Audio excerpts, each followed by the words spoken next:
scooping Zai this morning. They are also ranked number one in the world as they end the year. But to top it all off, as you heard from Zai's headlines there, Peter Steph du Toit has been named Peter Steph du Toit, not du Toit, du Toit. Peter Steph du Toit has been named World Rugby Player of the Year at the World Rugby Awards in Monaco last night, and the seven Springboks who have also been named in the Dream Team. So you can imagine then the jaw-dropping decision to overlook Rassie Erasmus for the World Rugby Coach of the Year. No disrespect intended for the coach who got the nod, that is Francis Jerome Darrett, who coaches their sevens team, who led his sevens charges to Olympic gold. But what in the FIFA Ballon d'Or is this situation that has taken place with that decision? I mean, it's the kind of thing that controversy that you associate with the FIFA Ballon d'Or decision. Every year there's a debate that follows once that announcement has been made. But I tell you what, I think the point I'm making is that Rassie Erasmus's accolades and the trophy cabinet speak for themselves, right? And they get the honor and the respect from all South Africans. That's Rassie Erasmus and all of this generation of great Springboks. So that's that then. That's on a high note. But from that high note to the lows that have to do with what has clearly become a polycrisis in this country. Polycrisis is a recently coined word. For those who are unfamiliar with it, is when a crisis manifests in so many different facets of life. It's then called a polycrisis. So we have a polycrisis in this country. I think you and I can agree on that. There are so many facets that need urgent attention. If we talk of a burning platform, when you have so many burning platforms, what do you call it? It's a polycrisis. The community of Diepkloof in Soweto yesterday burying another child who fell ill and died as a result of food contamination, Siyabonga Mnisi. That taking place yesterday. But as you heard in the news from N. Musa, yet another child has now died, as you heard from N there, and will continue to give you updates on that. And this comes off the back of a classification of food contamination as a national disaster. This was the action taken by the Cooperative Governance and Traditional Affairs Minister Velenkosini Hlabisa last week. So the classification is different from a declaration. The declaration would then lead to a channeling of resources and unlocking of various government processes that would enable government to respond at a higher level. So they've just classified that it is possible to have food contamination as a disaster declared. What do you think? Do you think we've reached that point where the declaration should now follow, not just the classification that food contamination can be a national disaster? Have we reached a stage where a declaration should be called? Give me a call.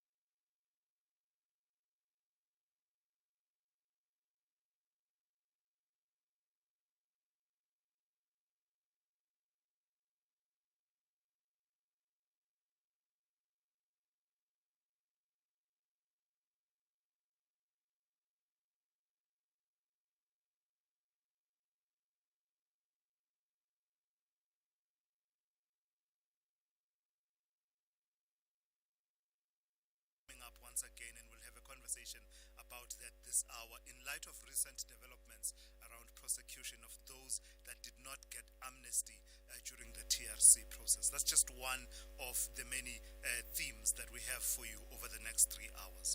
We have all of your regulars locked and loaded and lined up, and Musa with your news updates every half hour, Rob Byrne with your traffic update every 15 minutes or so.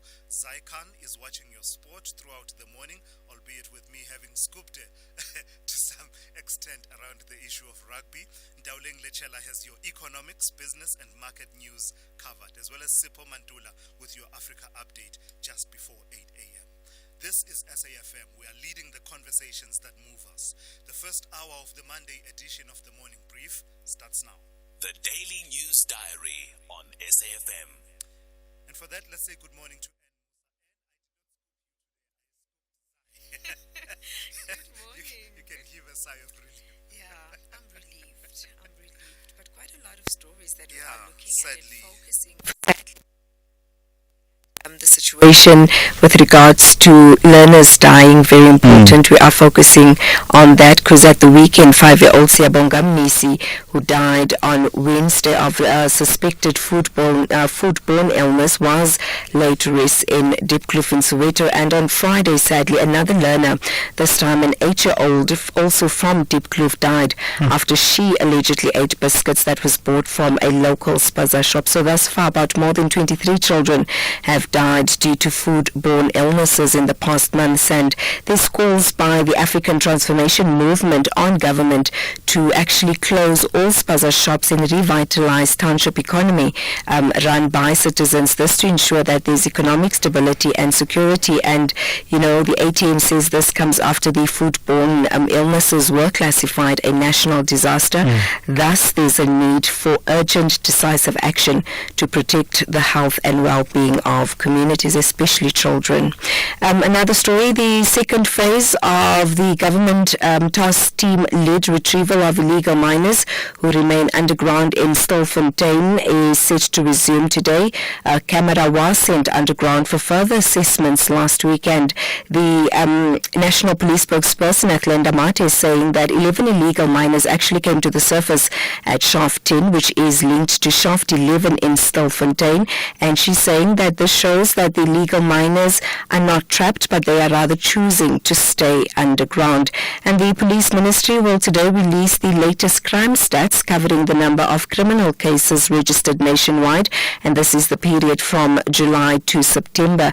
Crime stats for the first quarter, that is the period April to June this year, showed a slight overall drop in the murder rate, with KwaZulu-Natal showing the largest decrease with about 129 fewer cases. That was followed by Gauteng with 109 fewer reported murder cases. And prospects of better relations between the ANC and the SACP after their crucial bilateral meeting at Luthuli House in Johannesburg. The EFF leader Julius Malema urging his members to unite and remain incorruptible. This as he delivered a keynote address at the party's Provincial General Assembly in Benoni. It comes ahead of the party's third National People's Assembly in December.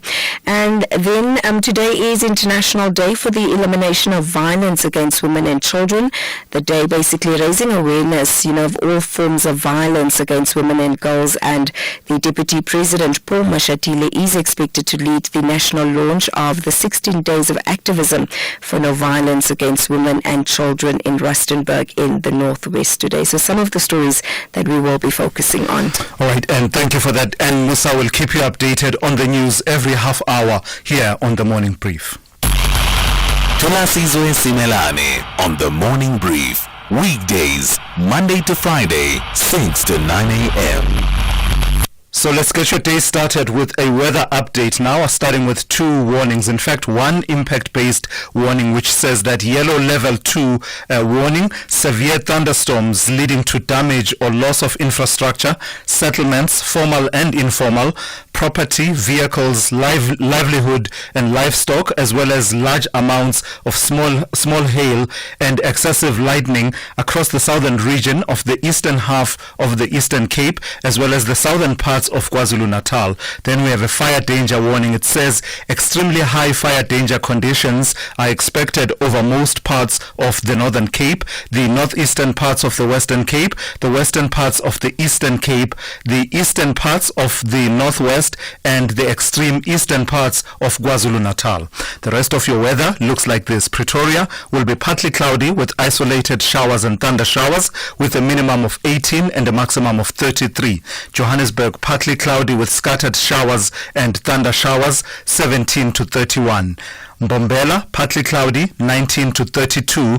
Polokwane, partly cloudy, 17 to 31. Mahikeng, partly cloudy with isolated showers and thunder showers, 20 to 33. Bloemfontein, fine, becoming partly cloudy with isolated showers and thunder showers, 17 to 36. Kimberley, fine, becoming partly cloudy with isolated showers and thunder showers, 20 to 39. Cape Town will be cloudy with light rain from the afternoon, and it's a minimum of 16 and a maximum of 21. George will be cloudy. Will be cloudy to partly cloudy with light rain in the evening, 17 to 23. Gqeberha cloudy with drizzle and fog at times, 19 to 24. East London partly cloudy, becoming cloudy with isolated showers and thunder showers, 20 to 28.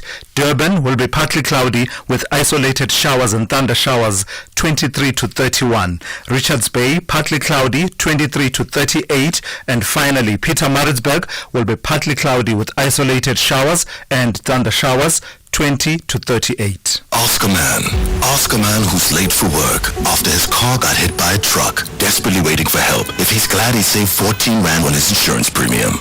Ask a man if buying the cheapest insurance was really worth it.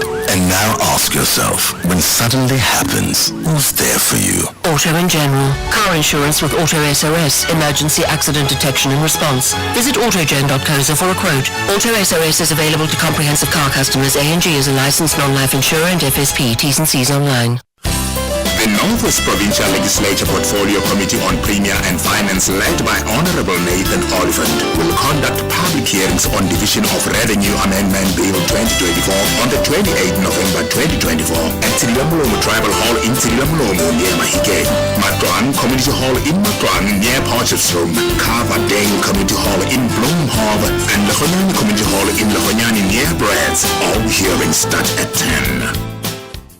So why should I use We Buy Cars if I want to sell my vehicle? Because We Buy Cars buys cars. But will I get the right price? Of course. We Buy Cars buys thousands of vehicles and knows exactly what every vehicle is worth. Their buyers deliver exceptional service and pay you immediately. And how do I know what they'll pay for my vehicle? It's easy. Visit webuycars.co.za or use the We Buy Cars app. Follow the simple steps and voila, you'll get a fantastic price for your car. We Buy Cars. Quick, easy, the best. Worldview Update, bringing you closer to international or global news. At 22 minutes after 6, let's turn our attention to this now. Countries at the COP29 summit in Baku, Azerbaijan, adopted a $300 billion a year global finance target yesterday to help poorer nations cope with impacts of climate change. In response, Greenpeace has criticized the deal, saying it is woefully insufficient. The agreement clinched in overtime at the 2-week conference in Azerbaijan's capital was meant to provide momentum for international efforts to curb global warming in a year destined to be the hottest on record. Let's welcome into the conversation Amos Wemanya, who is Greenpeace Africa's responsive campaigns lead. Good morning to you, Amos, and thank you for your time. So the deal is $300 billion a year in financing to help poorer countries cope with the impacts of climate change. Your response as Greenpeace, I see that you have slammed this deal. Why? Yeah, COP29 was a disaster. It was a disaster because as developing countries from Global South, when we went to Baku, we had a lot of expectations. Actually, we had a figure of 1.3 trillion and that is adequate, that is ambitious, that is a climate finance goal that was going to help communities on the front line of the climate crisis to overcome the challenges that are presented by climate change. You will remember that the United Nations UNEP adaptation gap report alone said that the world, especially the global south, including developing countries in Africa, will need every year $400 billion to be able to adapt the climate changes. What we got in Baku is actually a betrayal of people and the planet. The $300 billion that was promised in Baku, it's loans mostly. And when we went to Baku, we were asking that climate finance should not be in form of loans because many developing countries have been thrown into a debt crisis by the ever-increasing climate impact. So what do you think the point of disappointment arose with this summit in Baku? Where do you think it went wrong? I mean, I saw that the negotiations were hard fought. They had to go into extra time, and only like in the dying hours of that extra time were they able to clinch a deal. Where did it break? Yeah, the thing is, historic polluters came to Baku to mislead and derail discussions around an adequate and need-based climate finance goal. When you look at what was established in Baku, it's not just inadequate in terms of quantities, but also when you look at the quality of the agreement that was established in Baku, it really exonerates polluters from taking action. Rich countries are promised to mobilize some funds in future, but the lives and livelihoods of our communities are online.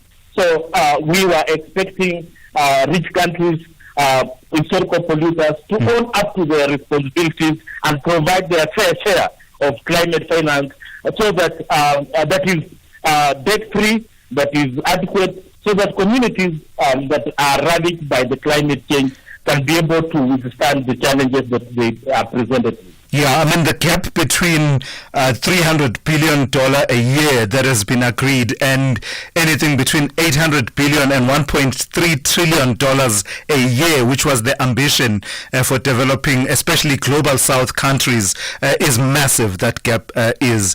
So what are the implications for countries, developing nations, in one, driving the just energy transition to lower carbon, but also two, in mitigating the already manifesting, implications of climate change? Yeah, you also recall that early next year, countries will be submitting what we call nationally determined contributions. This is the heartbeat of the Paris Agreement. And developing countries without support in form of adequate and ambitious needs-based climate finance, I don't think we are now in a position to present ambitious national determined contribution. And this derails the efforts to limit global temperature rise to 1.5 degrees. Already, what was presented previously in form of national determined contributions is putting us on a trajectory to 2.7 degrees Celsius by the end of this century. That is in terms of global warming. And we can already see the impact at already 1.2 degree global warming. We are seeing cyclones. We are shuttling between droughts and floods. Communities are losing their lives and livelihoods. I don't think this world will be habitable if we get to 2.7 degrees. So we expected that rich countries that are more responsible for causing this climate crisis will own up. But Baku will be remembered for enabling polluters to cheat their way out of taking real climate action. What do I mean by saying so? It is in Baku that they have agreed dubious climate carbon market agreements, and we all know we cannot continue hallucinating about carbon markets in a world that has existed since space. Yeah, talk to me a bit more about those that agreement as it relates to carbon trade, carbon markets. You are also disappointed with that element of the agreement coming out of Baku. Yeah, carbon markets are not new, especially in Africa. They were established back in 1997 during Kyoto Protocol. What we have been seeing about carbon markets is auctioning our communities. They undermine land rights of communities living, especially in forest areas. We have seen communities being evicted here in Kenya, where I live and come from, because to pave way for carbon trading. And we know that carbon markets do not have an intrinsic incentive to even cut emissions to be able to limit global temperature rise. So actually, the emission stats that have been reported, they are reports and very good reports that show that they do not actually cut the emissions. Yeah. Actually, what they do, they... Mr. Wemanya? All right, we seem to have a problem with that line to Amos Wemanya there, who is the Greenpeace Africa's responsive campaigns lead. But I think we got the gist of the organization's position at the end of the COP 29 summit in Baku, Azerbaijan. Yeah, there you have it. The deal agreed to at the end of what was really tough negotiations coming out of Baku is $300 billion a year global financing target. It's a target and will need to be met with the contributions of various countries contributing to get to that target. What developing nations were wanting going into Baku, and I remember we had that conversation about 2 weeks ago at the start of the summit, was anything between $800 billion a year to $1 trillion and over, $1 trillion and above. But what came out is $300 billion. And as you heard there from Amos Wemanya, disappointed with it, but also spelling out what the implications are for developing nations in coping with climate change, to which many of them did not really contribute as much as the developed world, but are now bearing the brunt of the impacts of climate change. And that brings us to 6:30. Let's check in with N. Musa now with the latest news headlines. Good morning. Thanks to us in the headlines. The Gauteng Education Department has confirmed the death of yet another learner. The 8-year-old grade 2 learner from Tabisile Primary School in Diepkloof in Soweto died in hospital on Friday. The South African Police Service says 11 illegal miners came to the surface at Shaft 10, which is linked to Shaft 11 in Stilfontein in the northwest last night. National Police spokesperson Etlenda Mate says the miners chose to come out at night, assuming that police were no longer deployed at the shaft. And Johannesburg City Power says all its vending prepaid customers had their meters recoded ahead of last night's deadline. The power utility says its teams will be on the ground from today, assisting customers with replacing and installing new meters. I'll have details on these and other stories at 7. SAFM, guiding you through the rush hour traffic. We've been warning about this. The N1 South in Pretoria, an additional lane closure went into the sinkhole site on Friday night, I believe, and that is there now until the 1st of December. That's at least the initial data that we've received from SANRAL. That sinkhole's not new, but the additional lane closure is new this morning. The warning is very heavy delays, both morning and afternoon peak times. You'll sit heavily this morning, and you'll sit again this afternoon, and you will do on a daily basis until they've got some additional lanes to reopen there. So very heavy traffic parking back to Linwood Road. And keep in mind, we're still early. That queue is going to grow. Leaving Pretoria, either pick an alternative route or give yourself a ton of time to get through.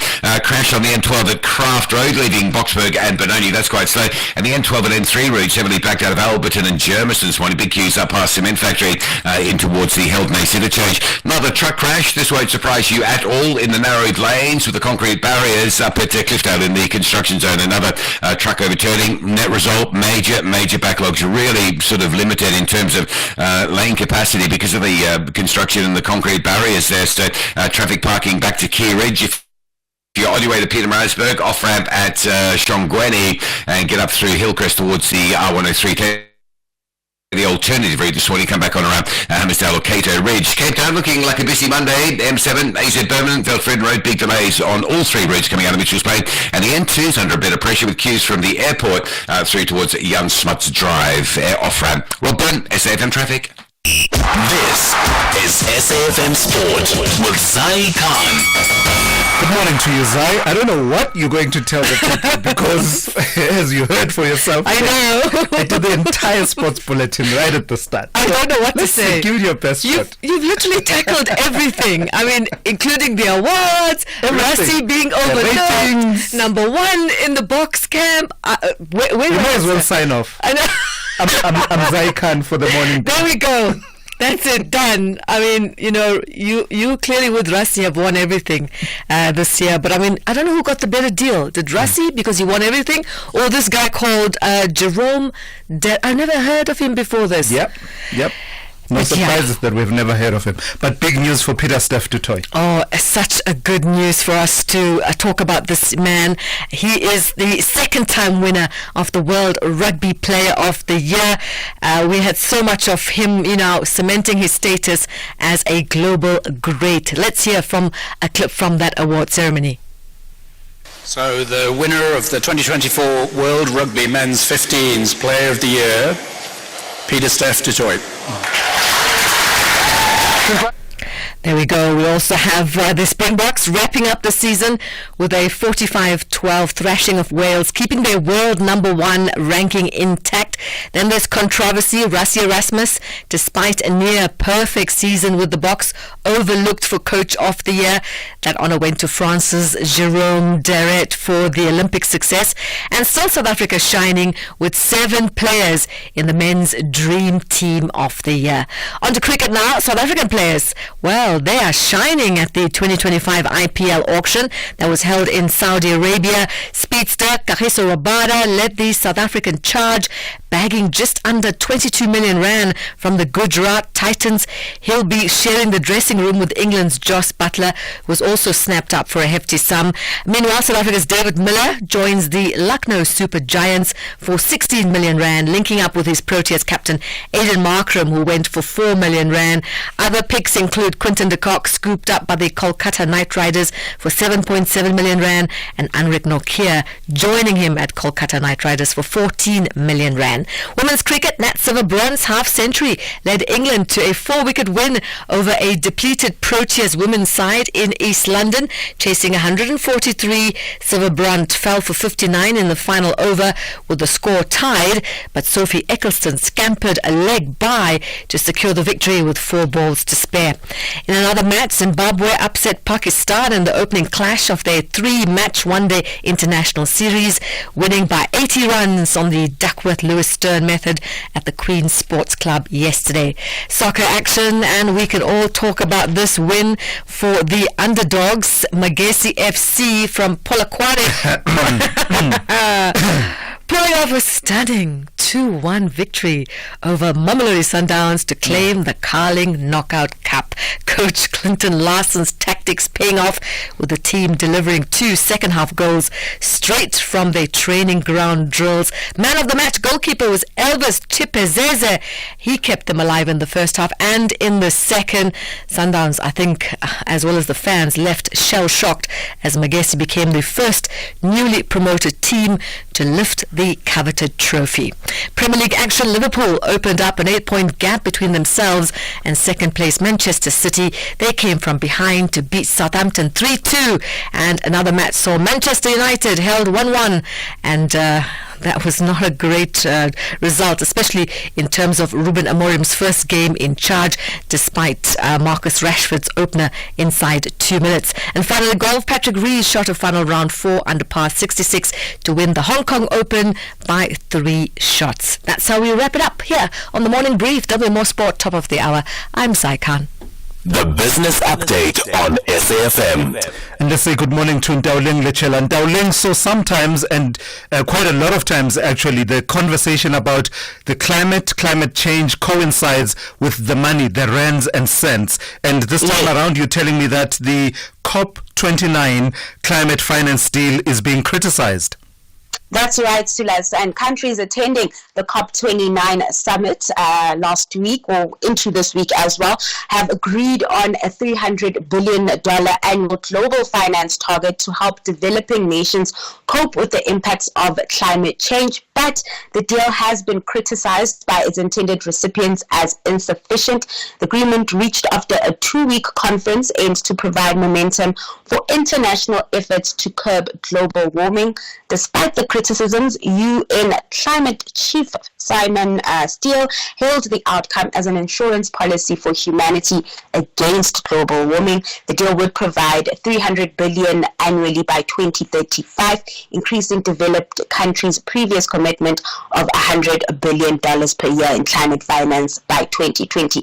This, however, is below targets developed nations set up before going to the conference, which were targets of up to $1 trillion.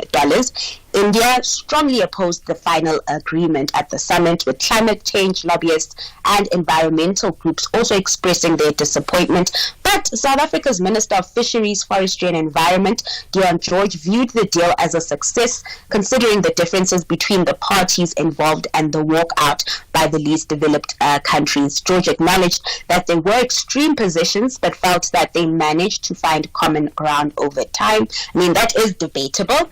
The climate finance deal has been a challenge from the start, with doubts raised about the commitment of wealthy nations, including the US, to provide funding. Yeah, let's turn to this now. Company news. Tell me about Amazon doubling down on AI investments.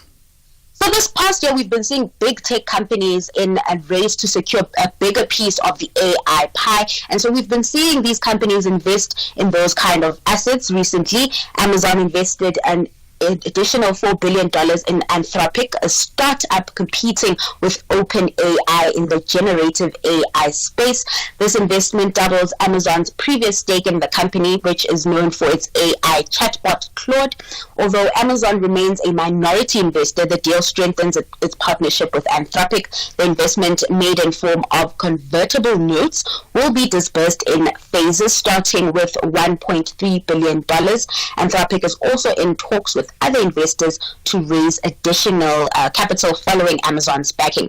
Now, Amazon's increased investment in Anthropic reflects the company's efforts to stay competitive in that space, particularly against the likes of Microsoft, as well as Alphabet's Google. Now, this investment is part of a larger trend, with billions of dollars being poured into AI startups over the past year.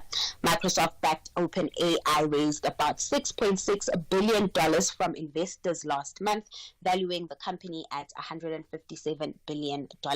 Anthropic plans to use Amazon's chips to train and deploy its foundational models.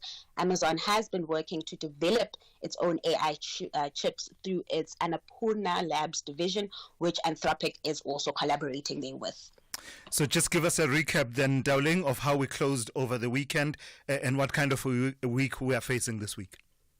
So after choppy trade most of last week, U.S. markets ended the week higher, with all indices in the green. The Dow Jones gaining the most, they up close to 1% by Friday's close. Here at home, markets closing mixed as traders booked some profits. Now, this follows 4 straight days of consecutive gains on the JSE.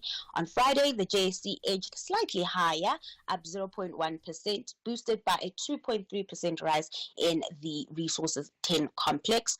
The rand, in the meantime, kicking off the week on a stronger footing as the dollar retreats. It's trading at 18.06 to the greenback. And then over in Asia, stocks starting the day on a mixed note as traders there take a wait and see approach ahead of some key data out later this week. All right, thank you for that. That's Ntauleng Lechela. She'll be keeping an eye on all things business, economics and the markets for you over the next 3 hours here on The Morning Brief. South Africa, it's time to fly. FlySafair is giving away a whopping 1 million rand in flight vouchers to help your adventures come alive in 2025. Just think, you could be one of 10 lucky winners to fly away with 100,000 rand each in flight vouchers. Oh, the places you could go, the faces you could see.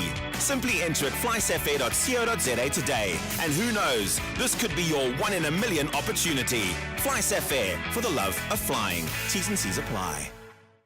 The Green and Gold want to reignite the Protea fire against the Lions of Sri Lanka in the Test Series. What is summer without cricket? Woza nawe! Catch the spectacular first Test Series between South Africa and Sri Lanka at the Hollywood Bets Kingsmead Stadium, where summer cricket comes alive. From 27 November to 1 December 2024 at 9:30 a.m. Live at your fingertips on SABC Plus, Radio 2000, and reports on various SABC radio stations. Proudly brought to you by SABC Sport. For the love of the game.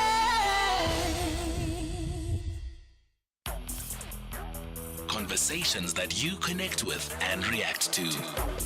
SAFM. 17 minutes to 7 here on the Morning Brief. There's no overstating just how tragic and distressing the deaths of children in these recent spates of food contamination incidents is.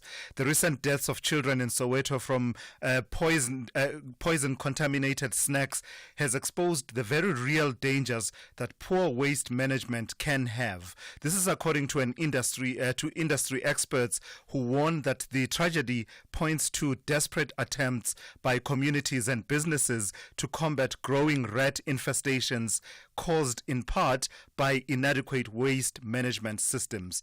Let's welcome into the conversation Rion Pinar, who is an expert in waste management and vice president of the Institute of Waste Management of Southern Africa. Good morning to you, Rion, and thank you for your time. Please locate for us where poor waste management falls within the chain of causation between these children dying and the source of the contamination of the food that they will have eaten.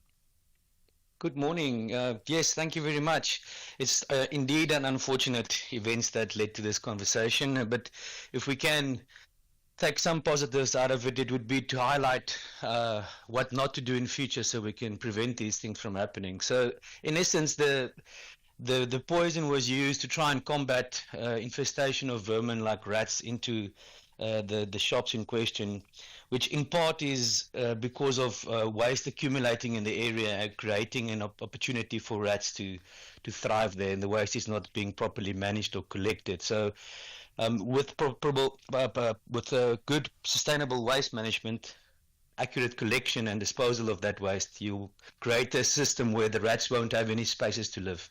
Yeah, so I mean, anecdotally, I think most of us can say how bad we've seen situations, particularly in townships and informal settlements, where you'll find portions of an area where, you know, there'll be just rubbish piling up and there's no sense that it ever gets collected.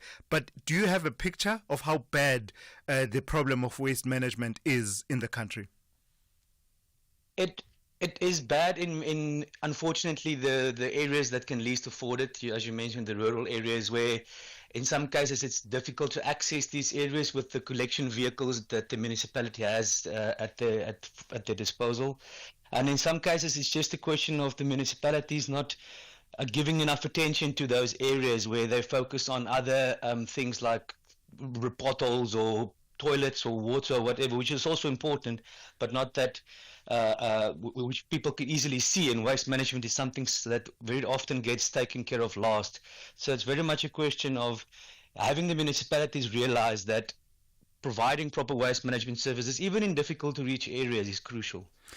And how are municipalities doing on that score in terms of, you know, their budgets? There's so much demand for different services, but as you say, this is one of those crucial services. Is there a grappling, as far as you can see, with the centrality of waste management and how it cannot be postponed and perhaps relegated in the order of priorities? Is there a reckoning systematically within municipalities? It's getting better in some cases, and this recent incidents highlighted, unfortunately, that it's still not where it needs to be. That's why I mentioned earlier one good thing could possibly be to get the focus back to where we need to put the focus. And unfortunately, municipalities, the budget allocated to waste management is still not enough. We even see in affluent municipalities in the Western Cape that the collection vehicles and the access to the receptacles, bins and skips and these kind of things are put at the back when it comes to budget allocations because of other things having more importance or relative importance according to the municipality. So there is a lot of work that still needs to be done, and that the Institute wants to help getting the public and the private sector together to discuss these challenges to get things better. And not far from this conversation, Rion, there's always the conversation about landfill sites. What about that conversation around allocating adequate and properly located landfill sites? Are we seeing any improvement with that conversation? The challenge with landfill sites in South Africa is that they are reaching capacity very quickly, and that new ones are very difficult to build with regulations that are in place. We have very good regulations in South Africa, but it is very expensive to develop these facilities.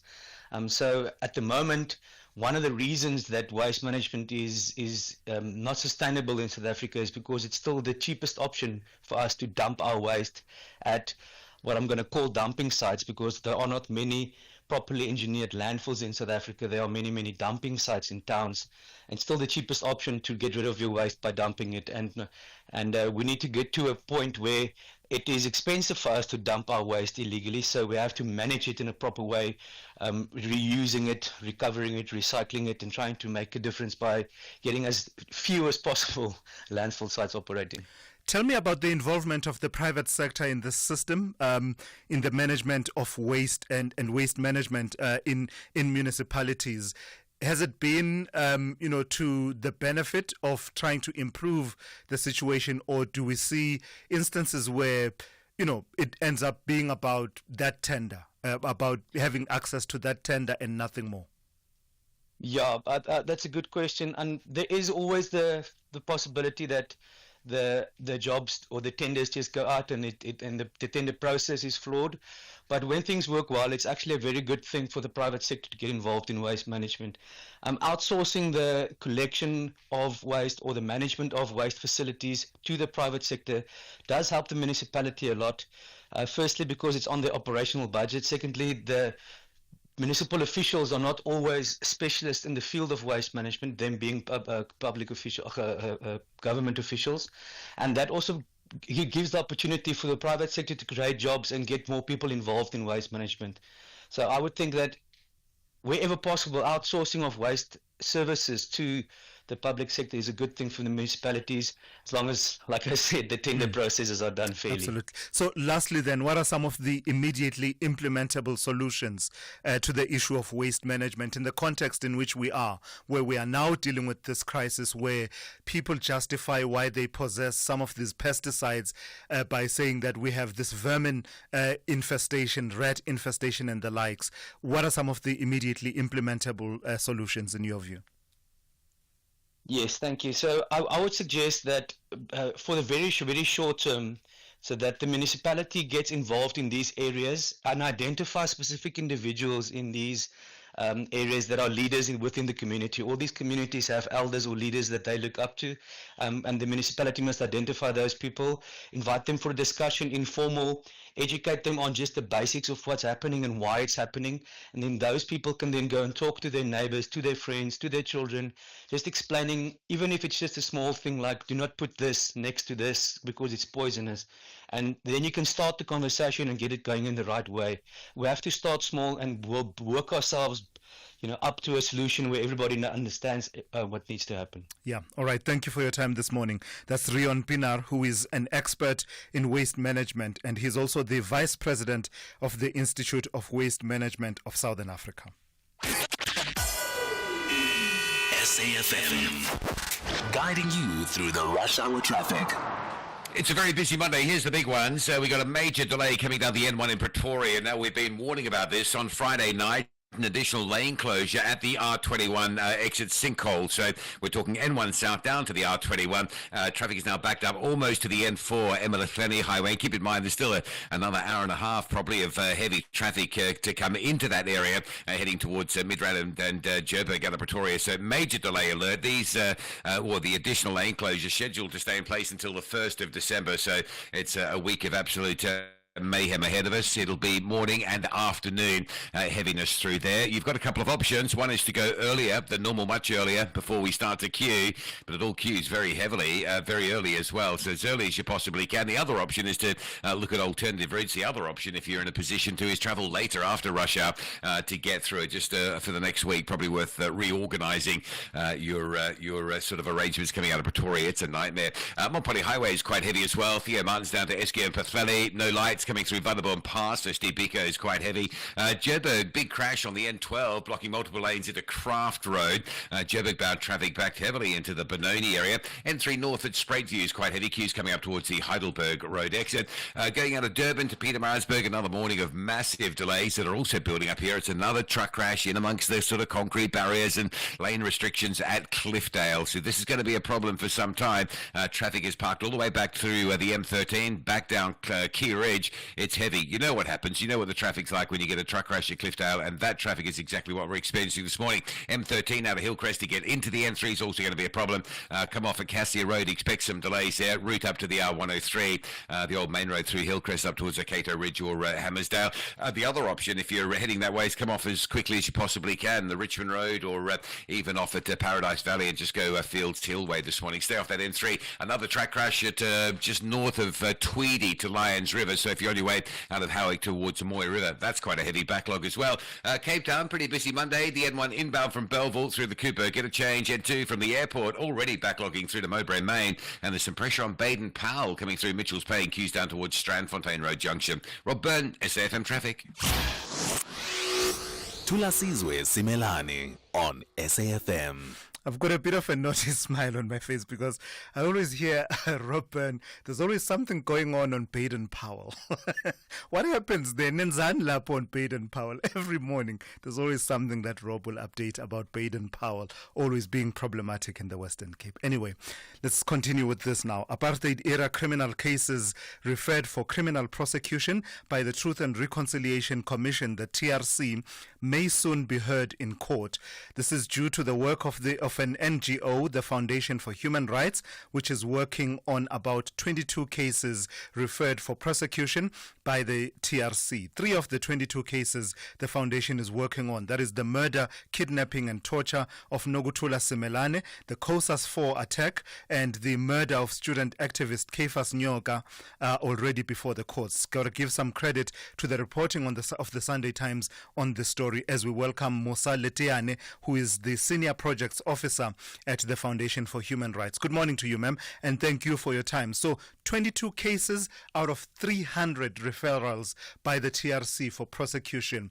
It seems like minuscule. It seems to be minuscule in comparison with the task at hand, but you believe it's significant nonetheless, is it? Very much so. Good morning to Thulasizwe, and thank you for having the Foundation for Human Rights, and good morning to viewers at home. This is indeed a very significant undertaking, not just for the families, but for the country as a whole. And it might sound minuscule compared to the huge cases, but each and every case counts because, as we know, they were referred by the TRC at the end of the operations, and we understand that nothing happened from 2002 and 2017. But now, finally, we have particularly, these 3 cases that you mentioned, the COSAS 4, the Keifas Nyoka and the Nogutula Simelane trial, that touches on a variety of issues from justice, truth, recovery, the amnesty decision, but most importantly, an important shift in South Africa for the families, but also for crimes against humanity in South Africa. Sure, we'll talk about the crimes against humanity element of apartheid in just a moment, but let's talk about the Keifas Nyoka matter for just a moment. It ended in a plea agreement, a plea and sentencing agreement. That, in my view, I don't know, is the first conviction in quite a while in as far as apartheid era crimes are concerned. So that on its own has its own significance, doesn't it? Indeed, it does have a huge significance, and just to put it into context for everyone is that it is just the 1 out of the 4 accused, Johan Marai, who confessed and entered into a plea. The 3 remaining accused are still going to continue as per the criminal trial, as they did not plead guilty. Their case will continue in December. But indeed, the fact that 1 accused stepped away and said, I would like to tell the truth on what happened to Keifas on that fateful day in 1987 says a lot.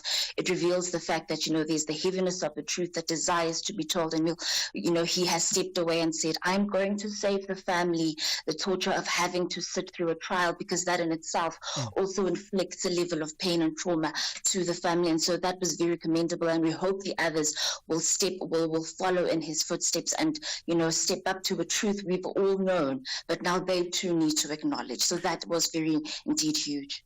And then there's the case of Ephraim Falapitsa, who orchestrated and was at the heart of the killing and the murder of the Xhosas 4.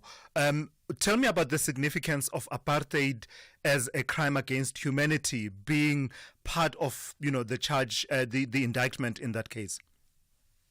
Indeed, that is also a very huge implication for South Africa and indeed probably the world at this particular point, because if South Africa were to proclaim that, at least judicially, that apartheid was a crime against humanity, the implications cannot be overstated. For first of all, it will speak to the issue of prescriptability, because as you know, Ephraim Palapita and Christian Rurik have said that the crimes have prescribed. That means you cannot bring them to a court.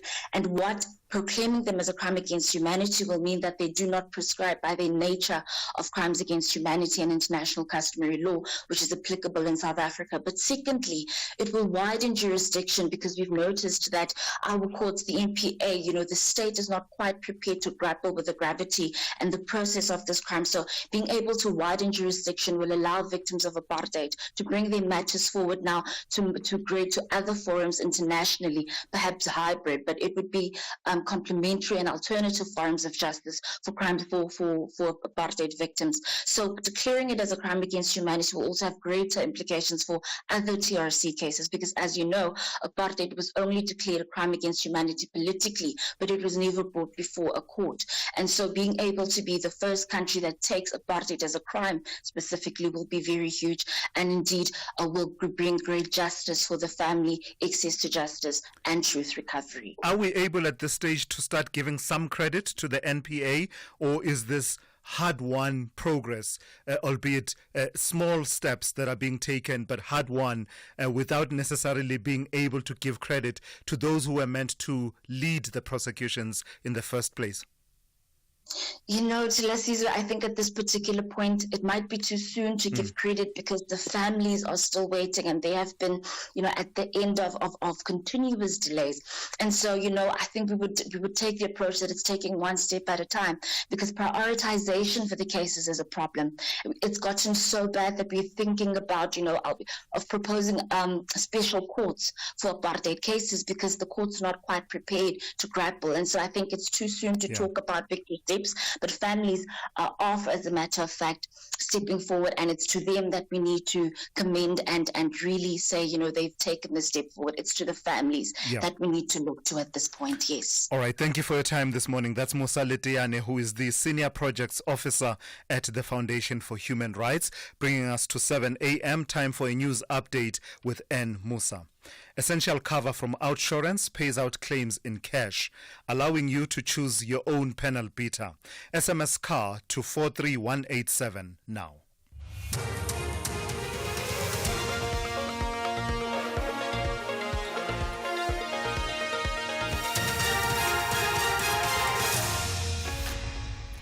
In our top stories, a 14-year-old amongst illegal miners who resurfaced at Shaft 10 in Stilfontein, and Education Department confirms death of yet another learner. Good morning.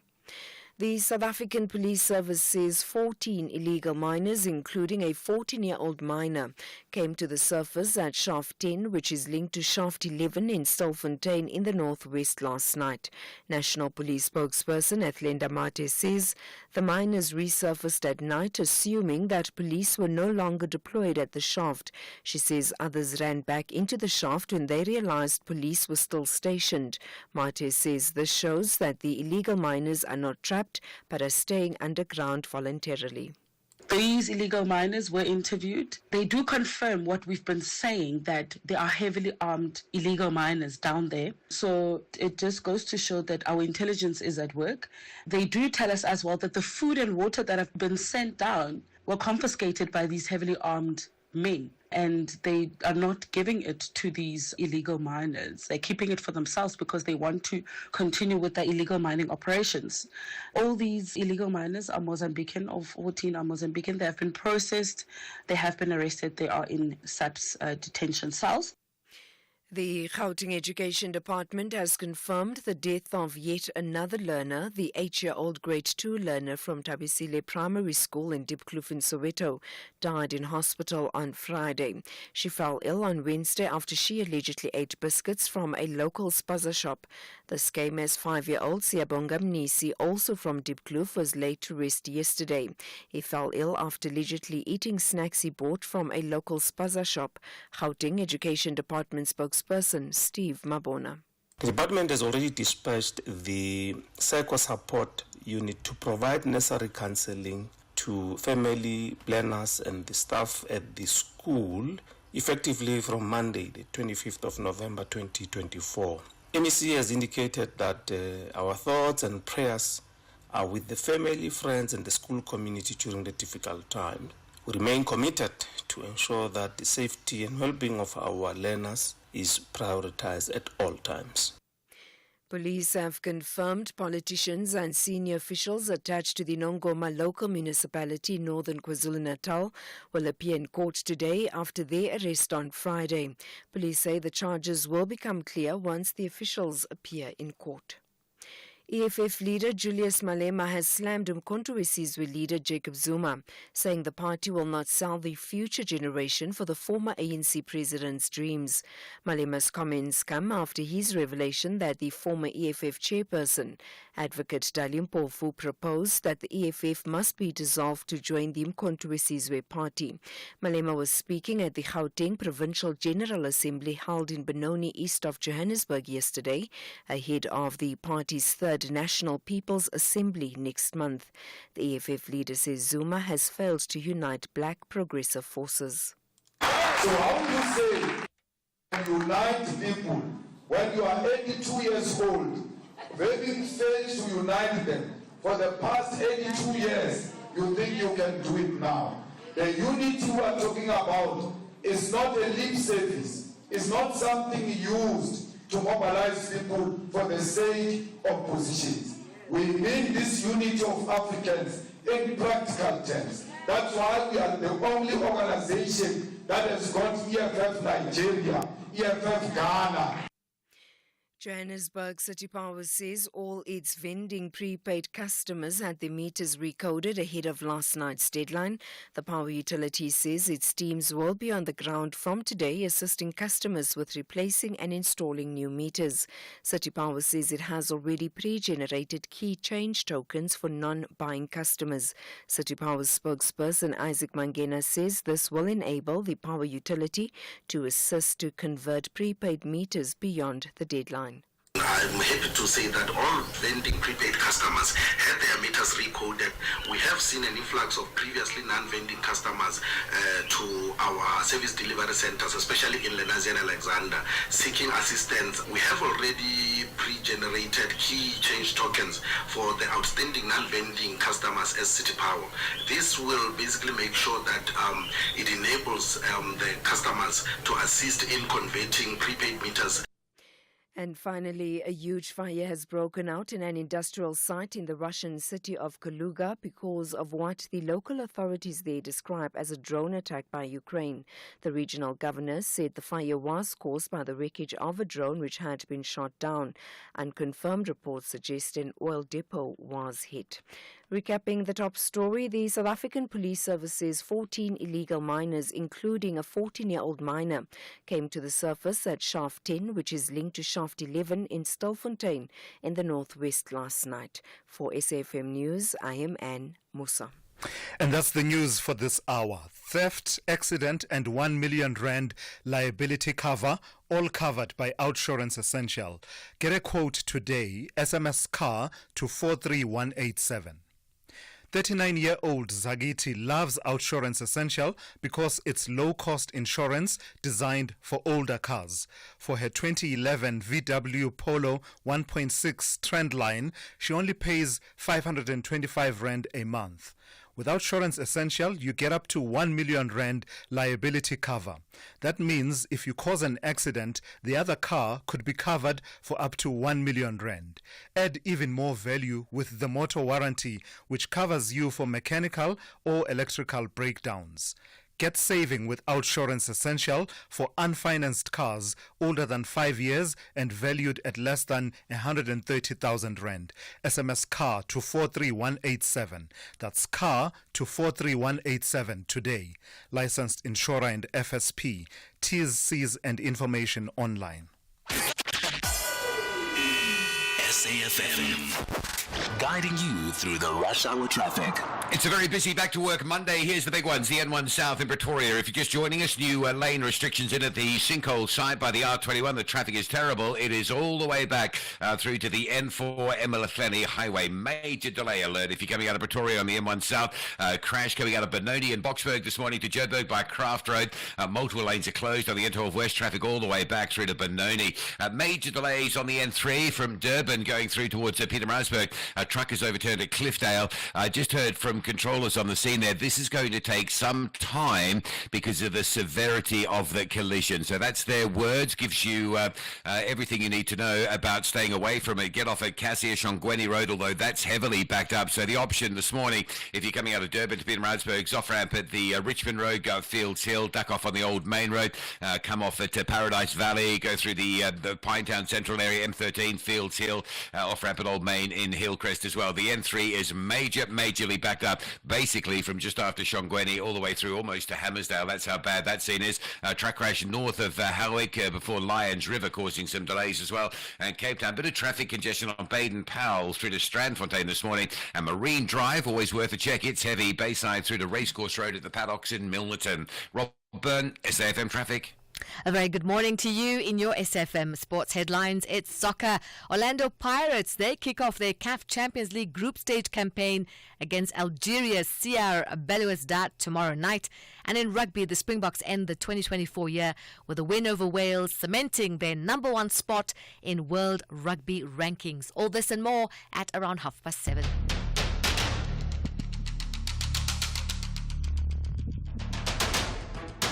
The Morning Brief with Thulasizwe Simelane. Weekdays, Monday to Friday, 6 to 9 a.m. The Morning Brief with Thulasizwe Simelane. Weekdays, Monday to Friday, 6 to 9 a.m. 7:10 on this Monday. Good morning, South Africa. This is the Monday edition of the Morning Brief. I'm Thulasizwe Simelane, and I'm here to deliver your Morning Brief. Just one or two stories that I'd like to flag for you that are coming up within this hour. So there's a proposal that tries to talk to the issue of what is known as binge drinking, especially over the weekend. We are told that binge drinking over the weekend and during the holiday season in this country has reached such proportions that it has prompted authorities, some authorities at least, to call for alcohol curfews over the coming festive season. The Limpopo Police Deputy Commissioner, Major General Jan Skeppers, has proposed reinstating an alcohol curfew over the holiday period to improve public safety and reduce crimes such as rape, assault, murder, domestic and child abuse, and road deaths. So that's the proposal, at least from the Limpopo Police Deputy Commissioner, Major General Jan Skeppers. Some kind of a curfew, especially in the coming festive season. The link that police and other medical services are finding between binge drinking, in particular, binge drinking and incidents that then happen especially over the weekend and over the holidays, is prompting some calls that say perhaps we need some kind of a curfew. And I guess the point of reference would be the period during the pandemic when we would have those lockdowns and the trade and sale of alcohol would be restricted, with the result that then we would see how that manifests in as far as the statistics are concerned. So what do you think of this proposal? Give me a call. The number to dial 086 000 2032 and the WhatsApp voice notes to 061 410 4107. Of course, there are a whole host of other considerations around a person's ability to make choices and the right to make choices for themselves. That comes into play as well. I'd love to hear your views on that. We'll also focus on Eskom's meter recode process. The deadline was yesterday for prepaid electricity users to upgrade their meters. Eskom telling us that it has found a way to accommodate those who have not been buying electricity over the last while. Those are called zero buyers. You'll remember that they faced a conundrum. They needed to come forward and face Eskom and fess up to their situation and have an arrangement with Eskom. Well, Eskom says they found a way to accommodate them to be able to recode and be able to continue to purchase electricity even after that deadline has come and gone yesterday. Of course, we have all of your regulars locked and loaded for you again in this hour, and as I said, I'll take your calls. The number to dial 086 000 2032, as well as your WhatsApp voice notes to 061 410 4107. This is SAFM. We are leading the conversations that move us. The second hour of the Monday edition of the Morning Brief starts now. South Africa, it's time to fly. FlySafair is giving away a whopping 1 million rand in flight vouchers to help your adventures come alive in 2025. Just think, you could be one of 10 lucky winners to fly away with 100,000 rand each in flight vouchers. Oh, the places you could go, the faces you could see. Simply enter at flysafair.co.za today. And who knows, this could be your 1 in a million opportunity. FlySafair, for the love of flying. T's and C's apply. It's heating up on My Design Rules, South Africa's hottest interior design reality show, this Sunday evening at 7 on S3. Watch as our design duos get cooking on their kitchen spaces. It's the heart of the home, but with the stress of deadline hanging over their heads, it's causing nothing but high blood pressure. Channel your interior designer with My Design Rules, Sunday evenings at 7 only on S3.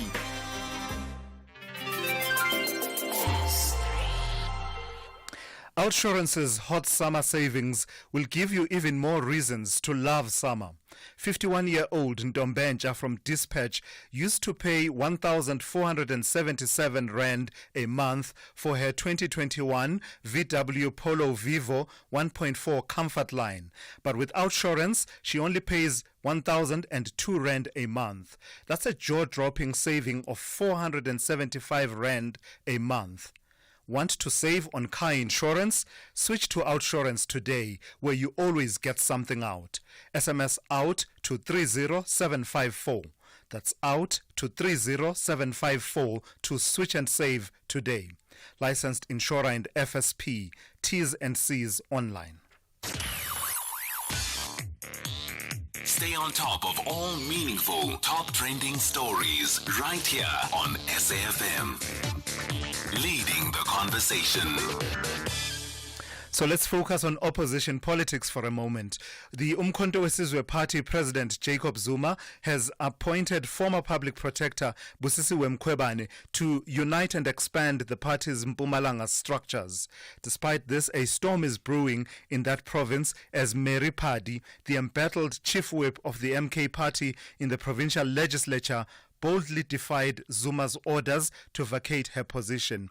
Padi, who has been expelled from the party and stripped of her membership, has refused to tender her resignation. I'm joined now by the political analyst Lukhona Mnguni to take that conversation forward. Lukhona, I did not think this was possible, defying the Thulasizwe Party President Jacob Zuma, given his standing within the party's constitution, the powers that he's been given to make some of these decisions.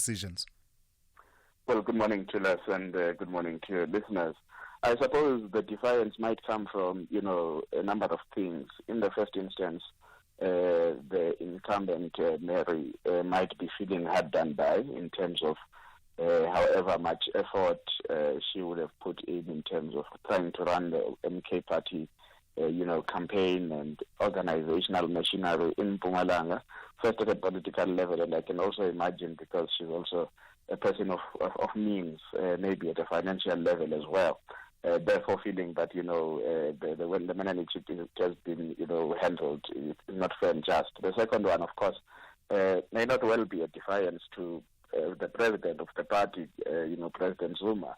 It may well be defiance to the nature in which they have defined and crafted his powers. And then this is how things work out in politics, to us.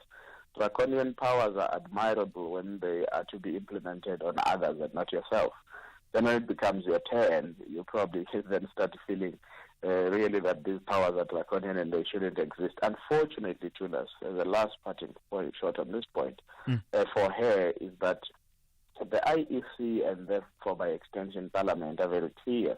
There is a window period at some point where they, allow for political parties to give them contact people who will be the designated contact people.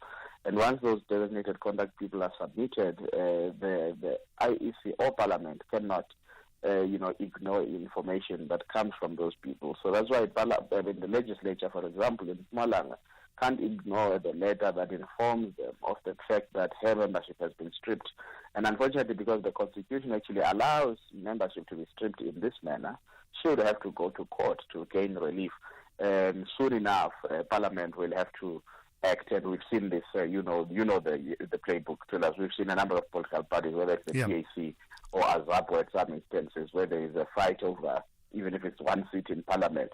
But you find that somebody actually gets to occupy that seat for some time because the people who are communicating with those institutions are not the designated people. So, Lukona, in terms of strengthening its bench, the MK party has made quite a number of, shall we call them signings, to take a sport metaphor in as far as, its bench, particularly in the legislatures and the likes. Do you get a sense, though, that as far as the positions that have to do with the strength of the party as an organization, so the likes of national convener, national organizer, secretary general, do you get a sense that it's yet to find stability in as far as those positions are concerned? We've seen the musical chairs as far as those positions are concerned. No, absolutely. I think, there is an effort to institutionalize and stabilize. The effort is there. We cannot shy away from saying that the effort is being made.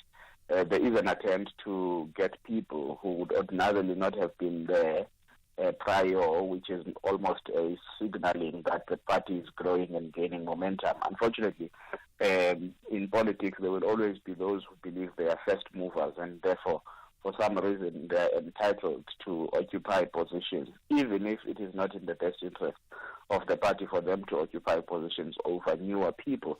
And all political parties do this to us. I'm doing the ANC. I don't know if they still have this. They took a resolution at some point that, you can't be elected to the NEC if you've not held membership of the ANC for 10 years.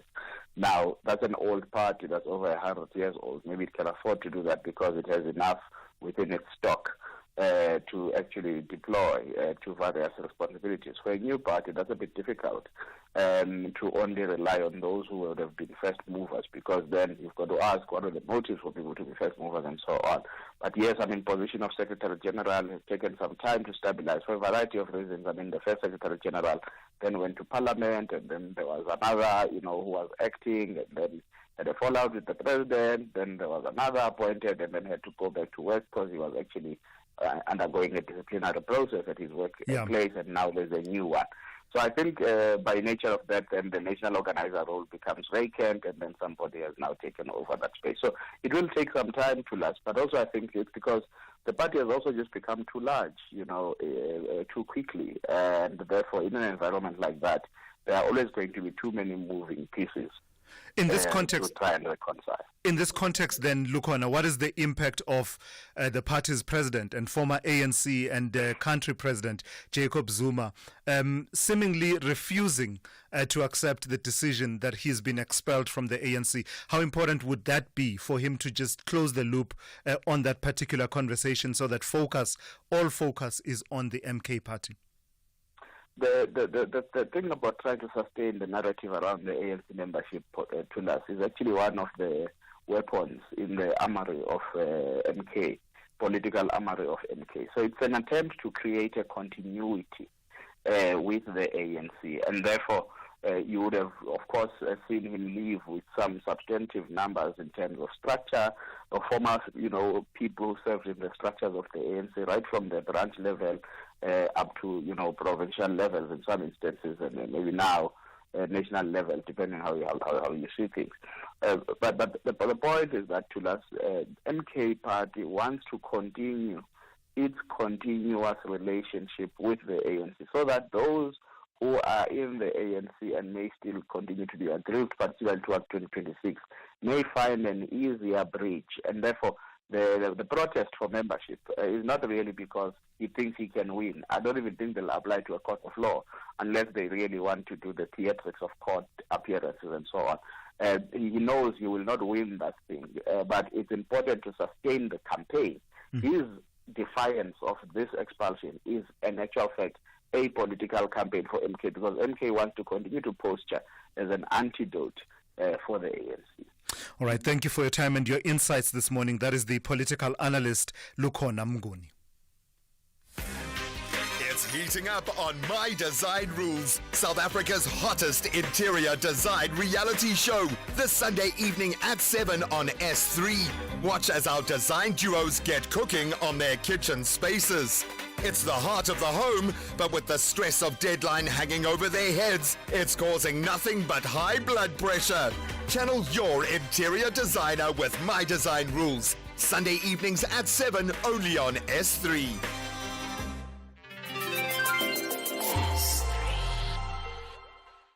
South Africa, it's time to fly. FlySafair is giving away a whopping 1 million rand in flight vouchers to help your adventures come alive in 2025.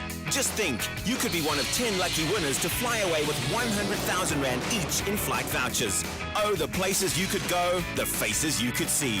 Simply enter at flysafair.co.za today. And who knows, this could be your 1 in a million opportunity. FlySafair, for the love of flying. T's and C's apply.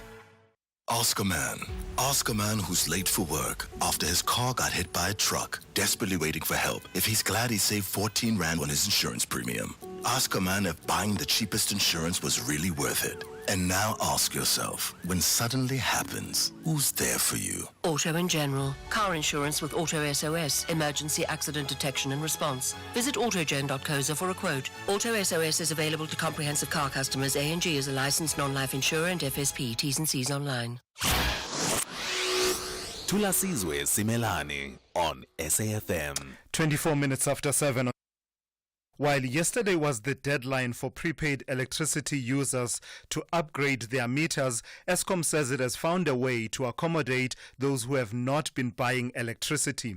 Current so-called zero buyers with active meters have been granted an extension to update them to be Key Revision Number 2, KRN2, a new acronym we've had to learn, to be KRN2 compliant beyond yesterday's deadline. Let's welcome into the conversation Trevor Ngwane, who is the director of the Center for Sociological Research and Practice at the University of Johannesburg, but also, importantly, a member of the Soweto Electricity Crisis Committee. Good morning to you, and thank you for your time. So, just your overall sense of the handling of by Eskom of this KRN2 meter recode process, please. Yeah, thank you, Thulasizwe, and your listeners. Yeah, this has been a mess, chaos. You know, this is avoidable chaos because, you know, it's a technical issue. It should be simple to implement, but Eskom and the government authorities, they had mixed goals. You know, because on the one hand, they wanted to address the technical problem, but on the other, they tried to also address financial problems of non-payment. As a result, they resorted to the old, let me call them, apartheid, colonial, top-down approach of threatening communities, creating an unnecessary panic and crisis. But did it not work? Did it not achieve, certainly as far as addressing the second aspect of what you posed there, the non-payment issue? Did it not in the end prove effective in that many people were compelled to come forward and own up to having bypassed meters? Well, Mr. Joseph Busakwe lost his life in the queue. Many old years, you know, we're being baked by the sun, being uncomfortable. A lot of goodwill has been lost between the authorities and electricity consumers. And in fact, some of the underlying issues have not at all been addressed because remember, part of the reason people are not paying or are not maintaining their meters is because of, poor infrastructure, poor literacy, often poor poverty, the continuities of apartheid and capitalist oppressions. So I don't think that the problem has been addressed at all, Thulasizwe. Yeah, but do you believe that that second goal that you say was inherent in what Eskom was doing, do you believe it to have been a legitimate goal? If we park the tactics, which you've clearly criticized, was it a legitimate objective for them to pursue, to say where people are using electricity, where the municipalities and ourselves as Eskom have indigent policies to accommodate those who cannot afford to pay, those who can should be paying? The system is not working for the indigent. The system is not working for the poor. The system is not working for black working class areas because of the continuation of what I call energy racism. Remember that black people, the poor were located in areas with poor infrastructure. Remember that they are in areas very far away from, economic centers, hubs. Remember that they are the first ones to suffer when there's an economic recession, losing their jobs. At the moment, unemployment stands at 40%. I don't think that this is the way forward. I think we need a different vision. Just as the meters need resetting, our country, our socio-economic situation needs resetting. I don't think that the system is working. So what does a reset look like for you? Just focusing on the provision of electricity and its affordability, but also weighing that up against the viability of an entity such as Eskom. How would we do things differently? Yeah, we need to go back to the developmental model, our developmental goals, which is to roll back, redress, past injustices. We must make sure that those who were left behind, who suffered under colonialism, under apartheid, under capitalism, should be brought up. We need to ensure that we treat people with dignity. We should make sure that we don't continue with energy racism. In the case of this meter thing specifically, we need to extend the deadline. We need to investigate the death of the old man who died on the queue. We need more consultation between the authorities and, communities. I mean, yes, we've got a minister of electricity, but he's saying what he wants, doing what he wants. Some of what is happening now, this chaos, is because he said there will be no deadline. Now we hear that there's the deadline has been, he said there is no extension. Now we hear that there's been an extension.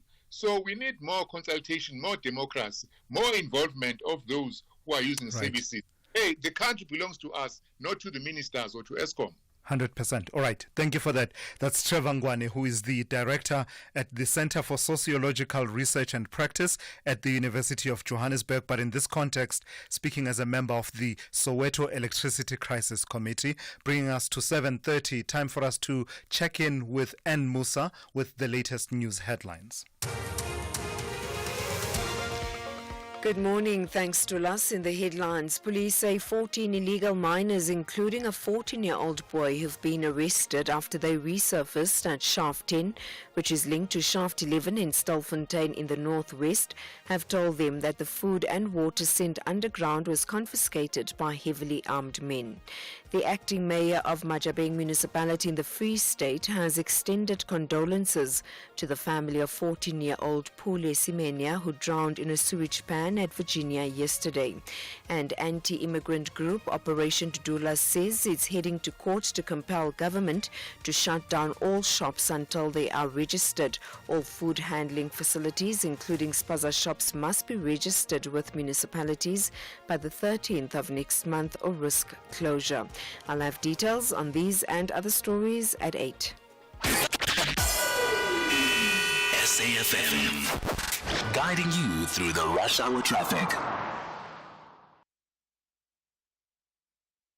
Good morning. It's very busy back to work Monday, and some of these problems are going to run for some time. N1 South coming out of Pretoria. Make sure you're fully armed, fully prepared, fully aware of what you're driving into. It's an additional lane closure. N1 South at the R21 sinkhole went in, I think, on Friday night. Traffic's dreadful all the way back almost to Montana. This lane closure in until the 1st of December. What you're going through this morning, you'll go through this afternoon as well, and that'll repeat every day for the rest of this week. It really is heavy. Also, we've got some big queues out of Benoni this morning. Crash on the N12 at Craft Road. That traffic all the way back through Boxburg, back towards Tom Jones Street.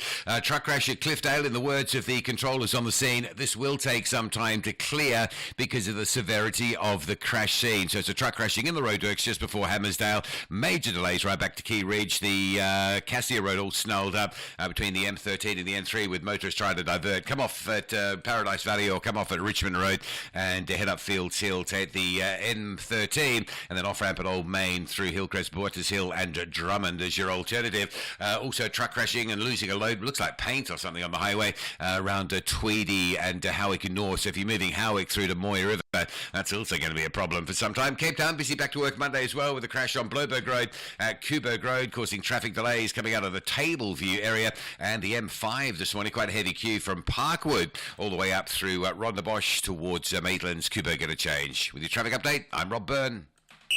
This is SAFM Sport with Zai Khan.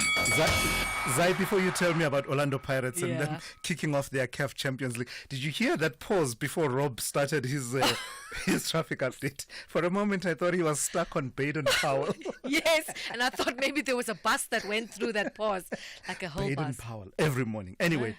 People who are not stuck on Baden Powell, Orlando Pirates, they're on the move, moving on to their CAF Champions League group stage campaign. You're right, Tulas. So we have got Orlando Pirates. And, it's a team that knows how to succeed in Africa. So I'll have to give it to them that they want to channel their spirit from 1995. Sure, that's a long time. That's a long time, Pirates. Yeah. But listen, tomorrow night, 9 p.m., they'll take on Algeria's CR Belouizdad. The Buccaneers are in fine form, having lost just once this season, but they will need to bring their A game in this tricky group that also features the reigning champions Al Ahly and Stade d'Abidjan. Meanwhile, CR Belouizdad are struggling domestically. They sit 10th in the Algerian Ligue 1, but they are expected to bring a fight on home soil, and Pirates will hope to start their campaign with a win and lay the foundation for a run at their second star. Elsewhere, Leicester City, they've sacked their manager Steve Cooper with the club 16th in the Premier League after 12 games. Leicester were beaten 2-1 by Chelsea's side, managed by former boss Enzo Maresca, a defeat which left them 2 points above the relegation zone. Elsewhere, Premier League leaders Liverpool opened up an 8-point gap between themselves and second place Manchester City. They came from behind to beat Southampton 3-2. It was a thriller that happened at St Mary's, and Manchester United held to a 1-1 draw against Ipswich. Rugby, Peter Steph du Toit has been crowned World Rugby Player of the Year for the second time, cementing his status as a global great. The Springboks wrapped up their season with a 45-12 thrashing of Wales, keeping their world number 1 ranking intact. But there were controversy regarding Rassie Erasmus. Despite a near-perfect season with the Boks, he was overlooked for Coach of the Year. That honour went to France's Jerome Daré for the Olympic success. Still, South Africa shining with 7 players in the men's dream team of the year. On to cricket. South African players cashing in the 2025 IPL auction held in Saudi Arabia. Spitzer Kagiso Rabada leading the South African charge, bagging around 22 million rand from the Gujarat Titans. He will also be sharing the dressing room with England's Jos Buttler, while South Africa's David Miller joins the Lucknow Super Giants for 16 million rand, linking up with his Proteas captain Aiden Markram, who went for 4 million rand. Other notable picks include Quinton de Kock, scooped up by the Kolkata Knight Riders for 7.7 million rand, and Anrik Nokia joining him at KKR for 14 million rand. Women's cricket, Nat Silverbrand's half-century led England to a 4-wicket win over the South African women, and that took place in East London. Chasing 143, Silverbrand fell for 59 in the final over with the scores tied, but but Sophie Eccleston scampered a leg by to secure the victory with 4 balls to spare. And finally, Formula One news. Max Verstappen says his 4th consecutive world title came after a very challenging season and is hungry to bid for more success in 2025.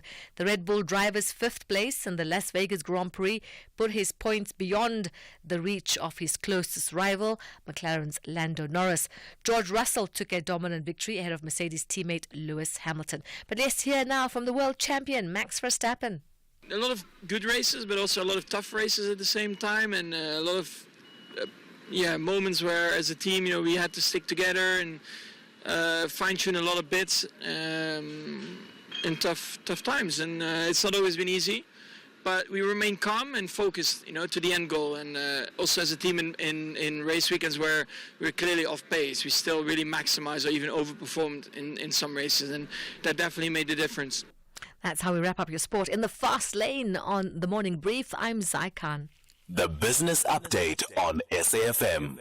Yeah, for that, let's turn to Ndauleng Lechela once again. Ndauleng, tell me about Mediclinic's earnings. You are saying that they've been boosted by improved occupancy levels. That's right, Thulasizwe. Not necessarily a good thing, because that means people are spending a longer time at the hospital. But according to the group, it's saying that this really a trend, an ongoing trend, ongoing recovery from the COVID-19 pandemic. During the pandemic's peak in 2020 and 2021, many hospitals were forced to delay non-emergency surgeries, which had a significant impact on their operations and bottom line. But as you know, the pandemic began to subside, surgery intakes started to rebound around 2020, and they're seeing this continue. During the interim period, Mediclinic reported an 8% increase in revenue from its Southern African operations. That unit generated about 11.2 billion rand in revenue, with patient days increasing by 1% and day case growth exceeding inpatient growth. Occupancy rates improved to 69.9% from 68.7%. Now, Mediclinic operates 47 hospitals and 14 day clinics in South Africa and Namibia. At a group level, Mediclinic reported a 6% increase in revenue, a 13% rise in adjusted core profit. The company's operations in Switzerland and the Middle East also reported good revenue and profit growth, driven by increases in inpatient admissions and day cases. Mediclinic is the first private hospital group to release its financial results. This week, we'll be getting numbers from its competitors, Netcare and Life Healthcare, providing further insight into the private healthcare sector's performance. Now, here's a bit of news that, at least for me, came out as a bolt out of the blue. The story around Marion Roberts voluntarily suspending trade on the JSE, but also placing its M&R Limited division under business rescue. I did not see that coming. You probably did, didn't you? You know what, maybe not necessarily suspending trade on the JSE, but that business has been under some significant pressures. I mean, it's warned of a cash crunch before, even though projects seemed to be coming in. I just didn't expect them to suspend trading, but that business has been under pressure. So Marion Roberts shares won't be available for trade when markets open this morning, as it deals, with those liquidity issues. The group has placed its energy infrastructure unit, OptiPower, into business rescue due to a cash crunch, and as it deals with those issues, it's asked the JSE to suspend trading of its shares. Despite this, MNR remains optimistic about OptiPower's future due to the push towards renewables and Eskom's drive to improve transmission infrastructure.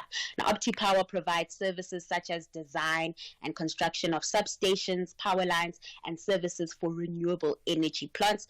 The unit accounted for about 12.5% of MNR's continuing revenue in its year into June, but contributed a loss of 104 million rand. Now, MNR's CEO Henry Loss emphasized that only OptiPower and its trading division under business rescue, while the group's core underground mining businesses will continue to operate as going concerns. Thus expressed confidence in a successful business rescue process, citing the group's solvency and high quality assets in its core businesses. Martin Roberts, of course, plans to continue disposing of the non-core businesses to settle its outstanding debt of 409 million rand. They have a deadline of January to settle that debt. The company shares have more than halved in the past month, valuing the group at less than 500 million on the JSE. So just for accuracy then, only OptiPower is being placed under business rescue. Yes, that's right. All right. Lastly, yet another recap for us, please, Ndawling, of the markets here at home and elsewhere in the world. So kicking off in Asia, markets trading mixed with Chinese stocks in the red. China's blue chip index fell to a 5-week low earlier this morning, and Hong Kong's shares hit a 2-month low amid US crackdowns and geopolitical tensions, just further weighing on investor confidence on that front. The Shanghai index is down about 0.5%, while the Hang Seng sheds 0.3%. Over in the US, futures in the green, extending last week's gains. Traders in the US eyeing inflation numbers and the Fed minutes out this week. And then coming back home, markets closing Friday mixed, with the all share up 0.1%. The rand making slight gains this morning as the dollar weakens, boosting emerging market currencies. It's trading at 18.07 to the greenback. All right, thank you for that. That's Ndawling Lechela. She'll be back with one more update for you just after 8:30 and ahead of the resumption of trade on the JSE. Ethical is what defines our business. I think insurance does have integrity. They are not just there for the money, they're there to create a relationship. It's like a partner in business. It's the best thing we've ever done to switch over to insurance. It's a no-brainer. Switch to Business Outsurance today and you could get a massive 20% discount on your business insurance premium. SMS quote to 43328. That's quote to 43328 to switch and save today. Licensed insurer and FSP. TCs and information online. It's heating up on My Design Rules, South Africa's hottest interior design reality show, this Sunday evening at 7 on S3. Watch as our design duos get cooking on their kitchen spaces. It's the heart of the home, but with the stress of deadline hanging over their heads, it's causing nothing but high blood pressure. Channel your interior designer with My Design Rules, Sunday evenings at 7 only on S3.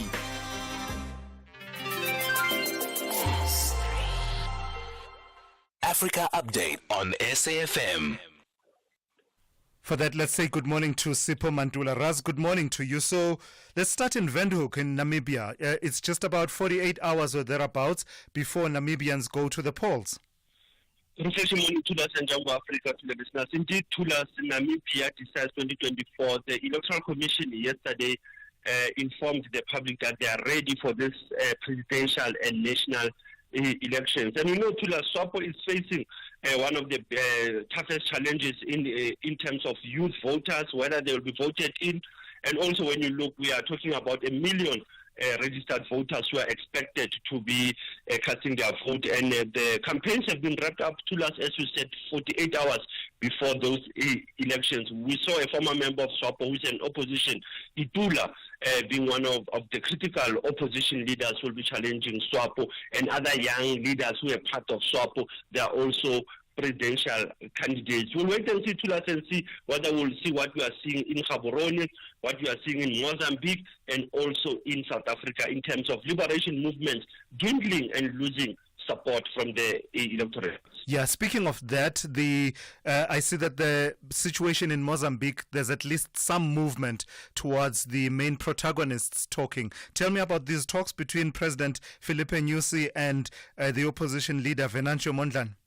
Thulas, the former president and the outgoing president, Philip Nyusi, sent an invitation over the weekend to Venancio Mondlane for tomorrow in terms of engaging on the post-election violence. But Mondlane as well, Thulas, giving conditions to say that even if we meet, it should be virtually, and the legal litigation or charges that have been pushed against Mondlane must be dropped off. So you can see this is a bargain between an opposition leader and the former president. We know that the SADC was very mum. They just issued a one line about how they will support this post-electoral dialogue in Mozambique. As we know that tomorrow we'll expect probably on visual both Mondlane and Nyusi they will engage. Yeah, so those talks taking place tomorrow. So one imagines that to the extent that Mondlane remains in hiding, he will have to come out of hiding and conditions will need to exist for him to be able to do that. Tell me about what's happening in Zimbabwe. I know Jameson Timber very well. You're telling us that he's among 34 people who are to remain in prison for unlawful gathering.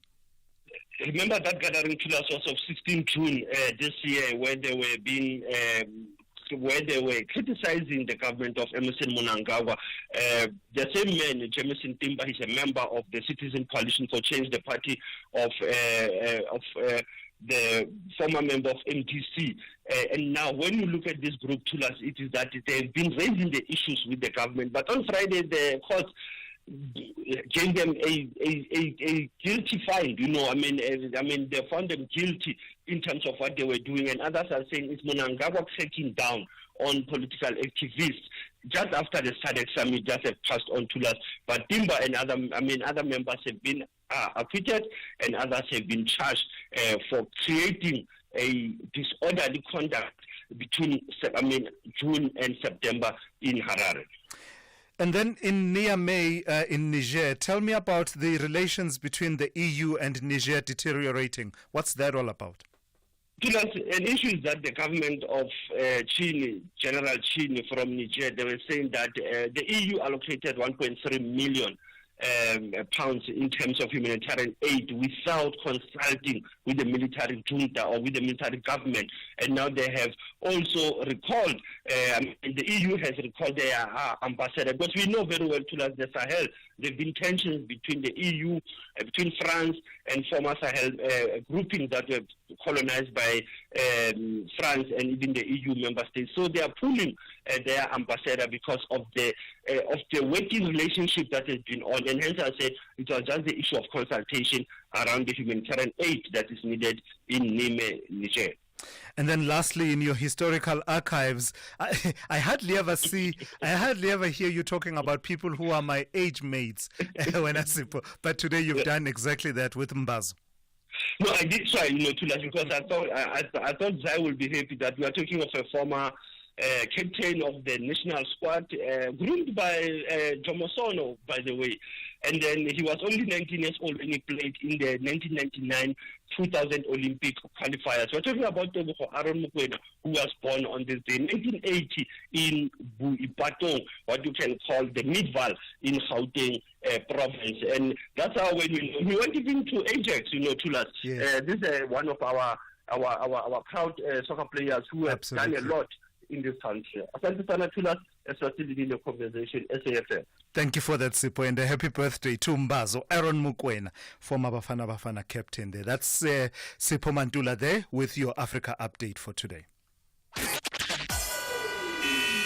SAFM, guiding you through the rush hour traffic. A very good morning. If you're just joining us, very important updates concerning the N1 South in Pretoria, which we've been detailing this morning. An additional lane closure went in on Friday at the sinkhole site down by the R21. It's causing absolute mayhem and chaos. The N1 South is heavy across all lanes from Stormful Road. So if you're coming on from Montana, you'll be able to see the back of that queue, and you're not going to get out of it until you've got south of the R21 towards Boerta Avenue. It's very heavy. A lot of traffic avoiding it, clogging up the N4, coming through Watermeer Street into Hatfield. That's one knock-on. There's pressure going north on the M1 as well, up to that area, as well as the sort of R21 N1 interchange. Those ramps are heavily backed up, so a lot of congestion. It is day one. After you've been through that this morning, you'll seriously want to just reconsider how you attack the N1 South coming out of Pretoria every morning this week. The lane closure there until the 1st of December. Initially, that is the plan from Sanro. It really is very bad. Crash on the M1 North coming out from Randburg up through Four Ways. The collision by Rivonia Road in Sunninghill. Backlogs to Bayers Nordia. Crash on your way to the airport on the R21 before the Benoni exit. That's heavy. And this collision on the N12 at Craft Road. Significant backlogs coming out of the Benoni queues from from Snake Road. In fact, all the way through Tom Jones, through Atlas, Rondebolt, through the R21, through Jet Park Road, and down to Craft road. That'll be worth taking a side road for and avoiding. Durban, we've got a breakdown, usual spot just before Umgeda Road in the roadwork, so the N2 north from the M7 is heavy. There's also a lot of pressure on the M4 this morning around Virginia Airport. That's the Ruth First Highway, and the M4 inbound from Umbilo and Congela heavy. You've still got that lane restriction on the embankment as you come off. Truck crash at Cliffdale causing a delay from Key Ridge on your way towards Pietermaritzburg. That is heavy. And Cape Town, bit of a traffic mess as well, just very, very busy on all sort of highways and byways. Breakdown on the R300 after Stellenbosch Arterial causing delays. The N1 inbound Kryfontein Brackenfell slow, and a crash on the Kuiberg Road at Bloberg Road from earlier this morning. Badly backing up traffic going north towards Dunoon. Also seems to be having an impact on the Plattekloof Road coming through from the Crendell Circle over the N7 bridge into Kuiberg Road. Heavy backlogs there as well. Rob Byrne, SAFM Traffic. It's heating up on My Design Rules, South Africa's hottest interior design reality show, this Sunday evening at 7 on S3. Watch as our design duos get cooking on their kitchen spaces. It's the heart of the home, but with the stress of deadline hanging over their heads, it's causing nothing but high blood pressure. Channel your interior designer with My Design Rules, Sunday evenings at 7 only on S3.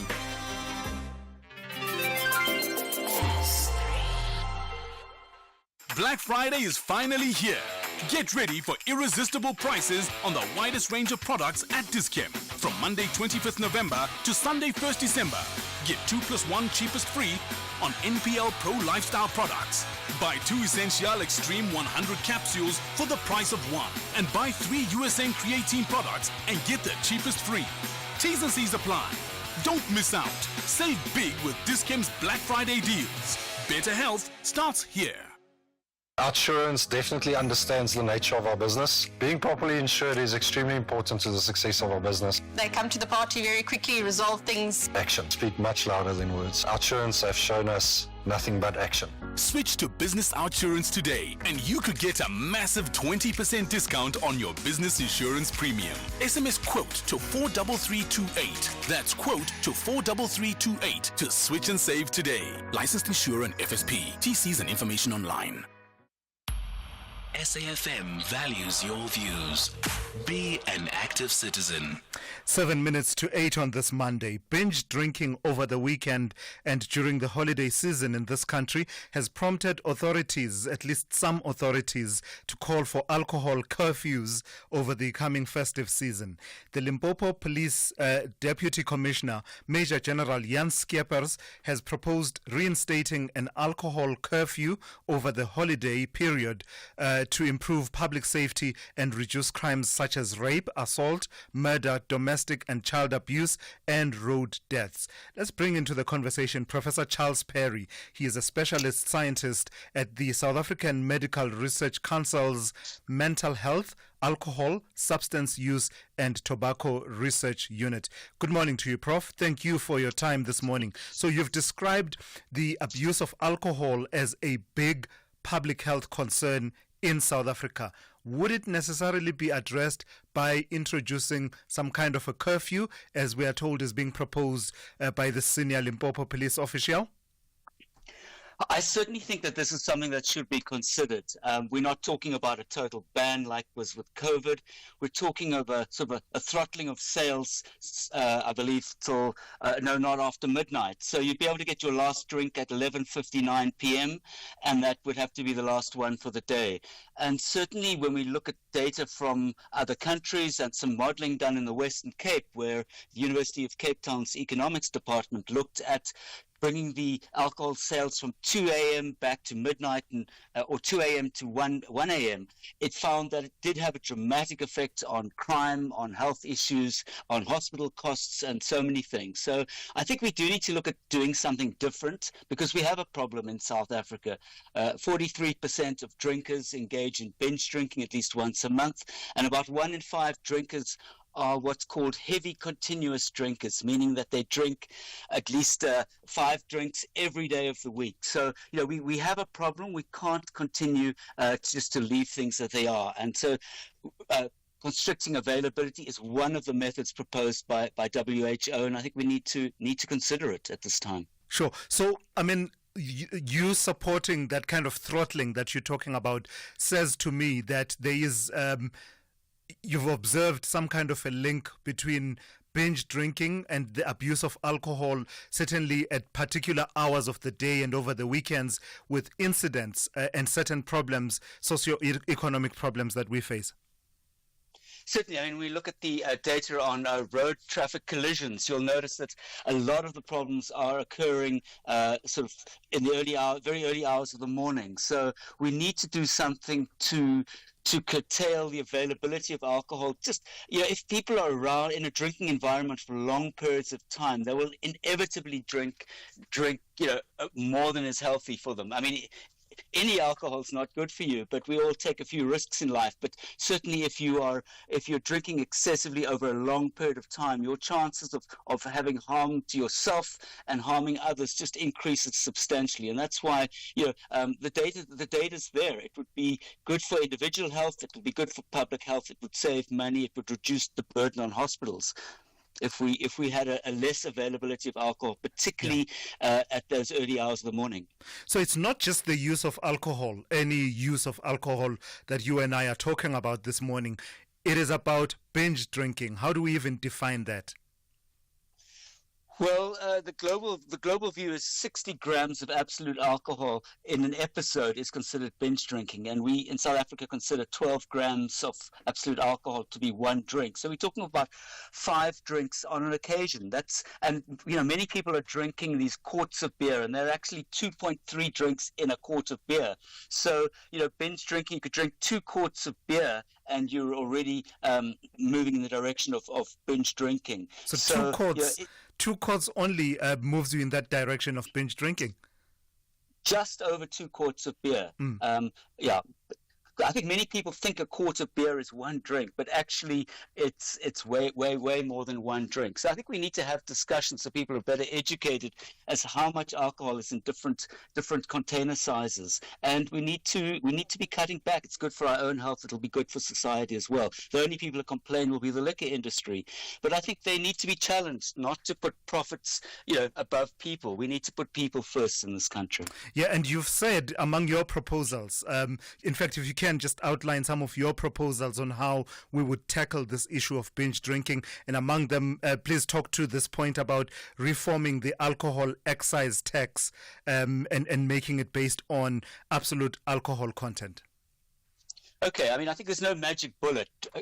Addressing availability is one issue. Another one is, and it's being considered by National Treasury at the moment, is relooking at our excise taxes. And what we have in South Africa is that spirits are taxed at a higher rate than beer and wine. And so alcohol is alcohol, really. It's ethanol. It's not whether you drink spirits or beer or wine. So I think we need to try and get them on an even footing and have the excise tax regimen evened out. So we need to bring up the excise tax on wine and beer so it's at the same level per amount of alcohol being consumed. We also need to consider things like minimum unit pricing. Alcohol is way too cheap in South Africa, and many companies might have what we call loss leaders, so they sell alcohol at discount, and we need to look at a minimum price for which a unit of alcohol is sold, and other countries around the world that are doing this.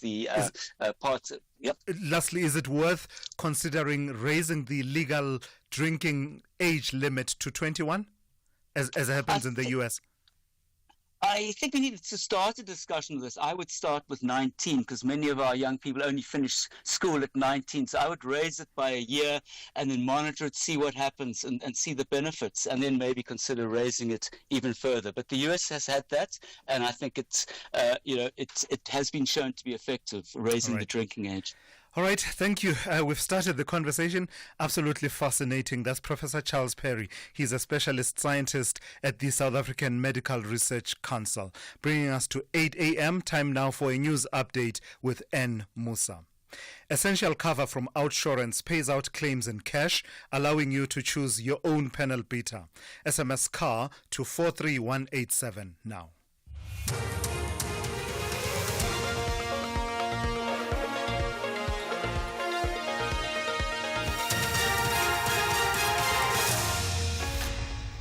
In our top stories, illegal miners arrested at Shaftin in Stilfontein and Mashatile to launch 16 days of activism. Good morning. Police say 14 illegal miners, including a 14-year-old boy, who've been arrested after they resurfaced at Shaft 10, which is linked to Shaft 11 in Stilfontein in the northwest, have told them that the food and water sent underground was confiscated by heavily armed men. National Police spokesperson Athlenda Mate says the miners resurfaced at night, assuming that police were no longer deployed at the shaft.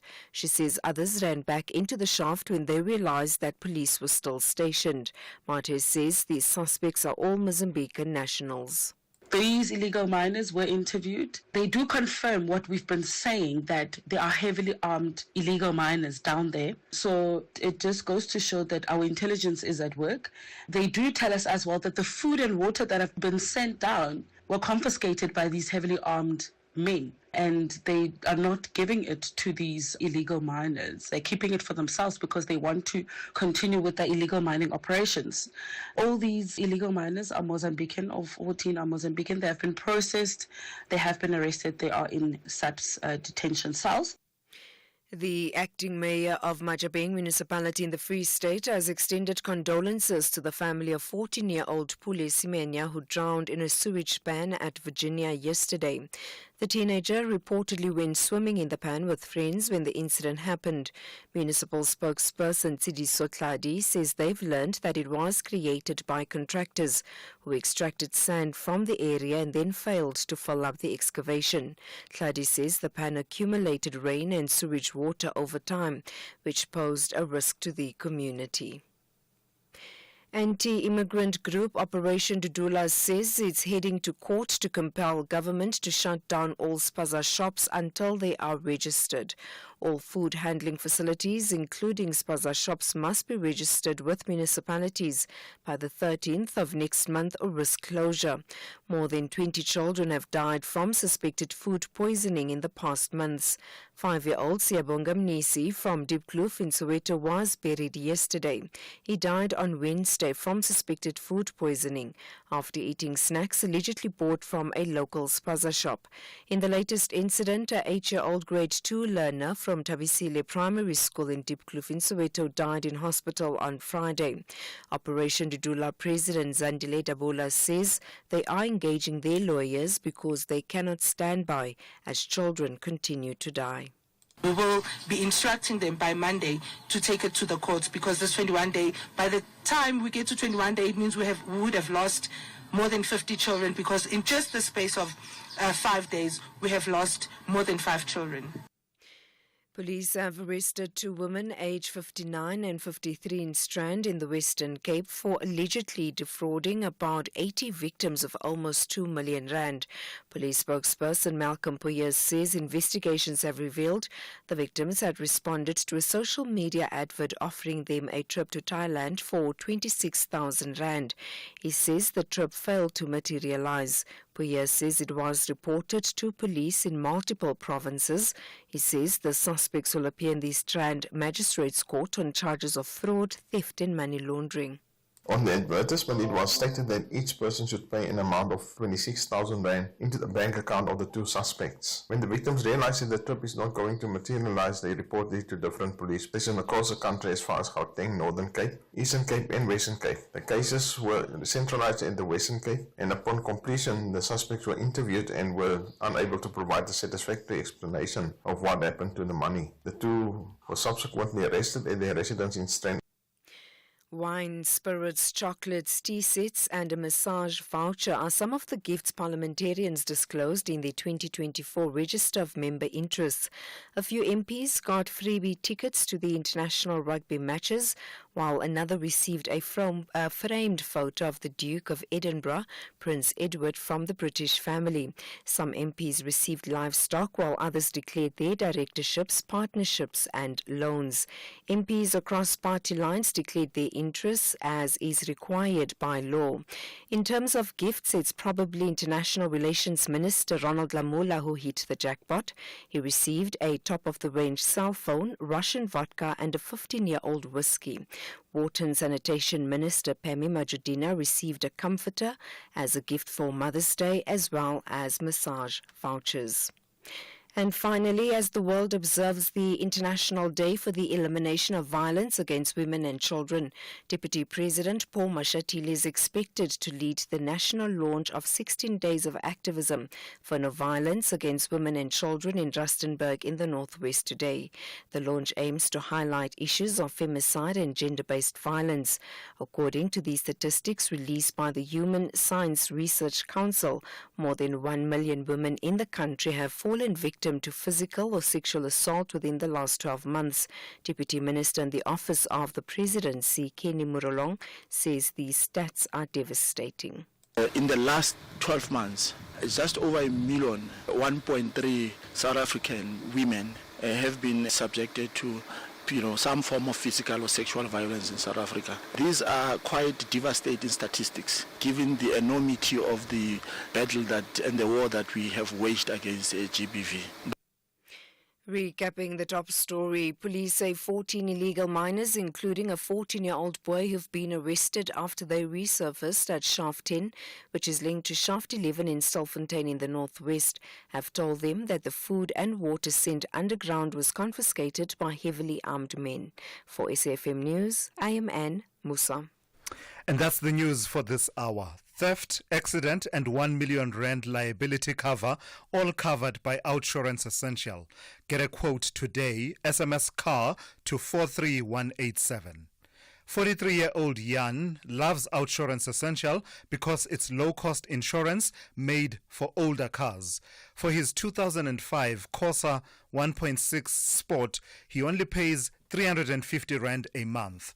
With Outsurance Essential, accident claims are paid in cash, so you can choose the panel beater you want to use. Top this up with the motor warranty, which covers you for mechanical or electrical breakdowns. Get saving with Outsurance Essential for unfinanced cars older than 5 years and valued at less than 130,000 Rand. SMS CAR to 43187. That's CAR to 43187 today. Licensed insurer and FSP. T's, C's and information online.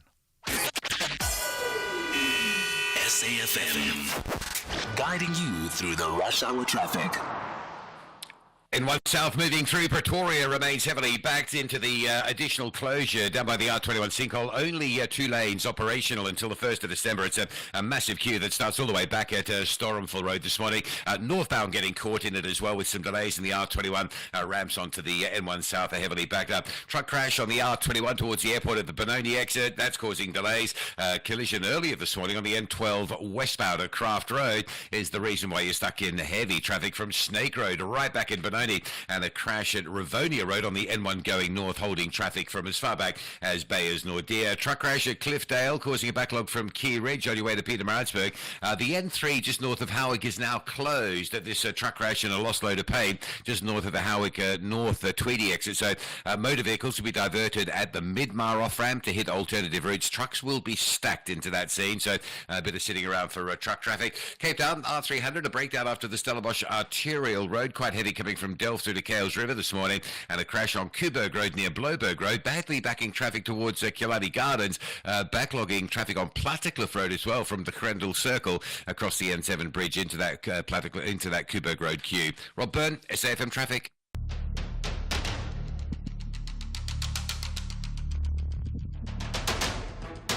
The Morning Brief with Thulasizwe Simelane. Weekdays, Monday to Friday, 6 to 9 a.m.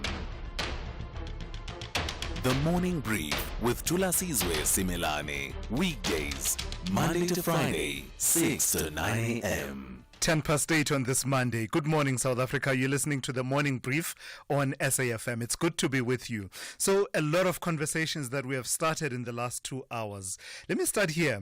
Did you hear that news item from Anne Musa that has to do with the declarations made by members of parliament of what gifts they received and what directorships in companies, etc., that they hold, right? You heard among the, the freebies and gifts gifts that MPs were gifted, including tickets to rugby matches. And she was telling us about the International Relations and Cooperation Minister, Ronald Lamula, and the gifts that he received: a cell phone, Russian vodka, and the likes. I want to know from you, do you pay attention to the register of members' interests, what MPs declare there? Do you think it means something? Does it mean something to you? And do you infer from that lifestyle choices and affordability and the likes, and start asking certain questions? I wonder if you look at the register of members' interests and you believe that it is important, this declaration, this annual declaration, is it important for our democratic hygiene? Do give me a call. I'd be keen to hear from you on that. The number to dial 086 000 2032.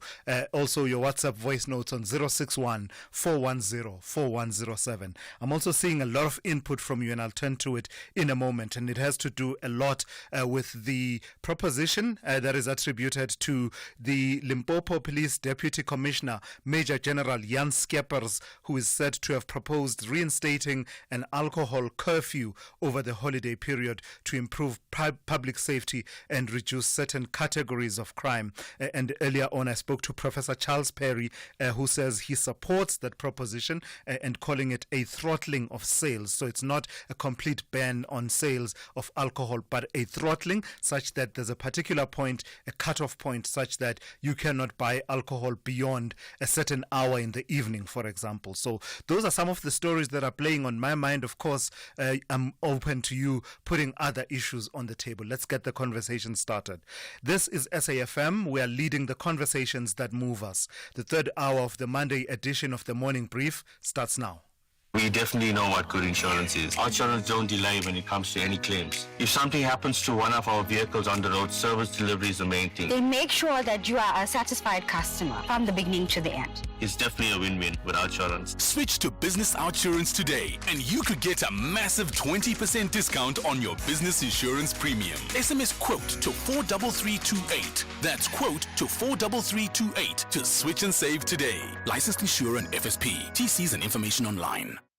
South Africa, it's time to fly. FlySafair is giving away a whopping 1 million rand in flight vouchers to help your adventures come alive in 2025. Just think, you could be one of 10 lucky winners to fly away with 100,000 rand each in flight vouchers. Oh, the places you could go, the faces you could see. Simply enter at flysafair.co.za today. And who knows, this could be your 1 in a million opportunity. FlySafair, for the love of flying. T's and C's apply.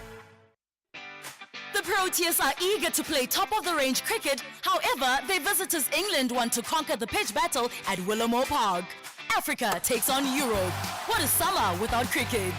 This is the second Women's T20 International Encounter, where summer cricket comes alive. South Africa versus England on Wednesday, 27 November at 6 p.m. Live on SABC Sport on DTT Channel 4 and reports on various SABC radio stations. Also available at your fingertips on SABC Plus. Proudly brought to you by SABC Sport. For the love of the game. Call Thulasizwe now. 086 000 2032.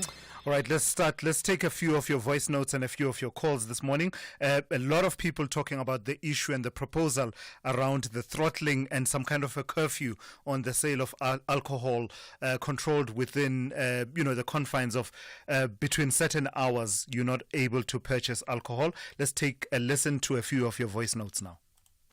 Morning to Thulasizwe. This is Bloemfontein. I agree with your guest there.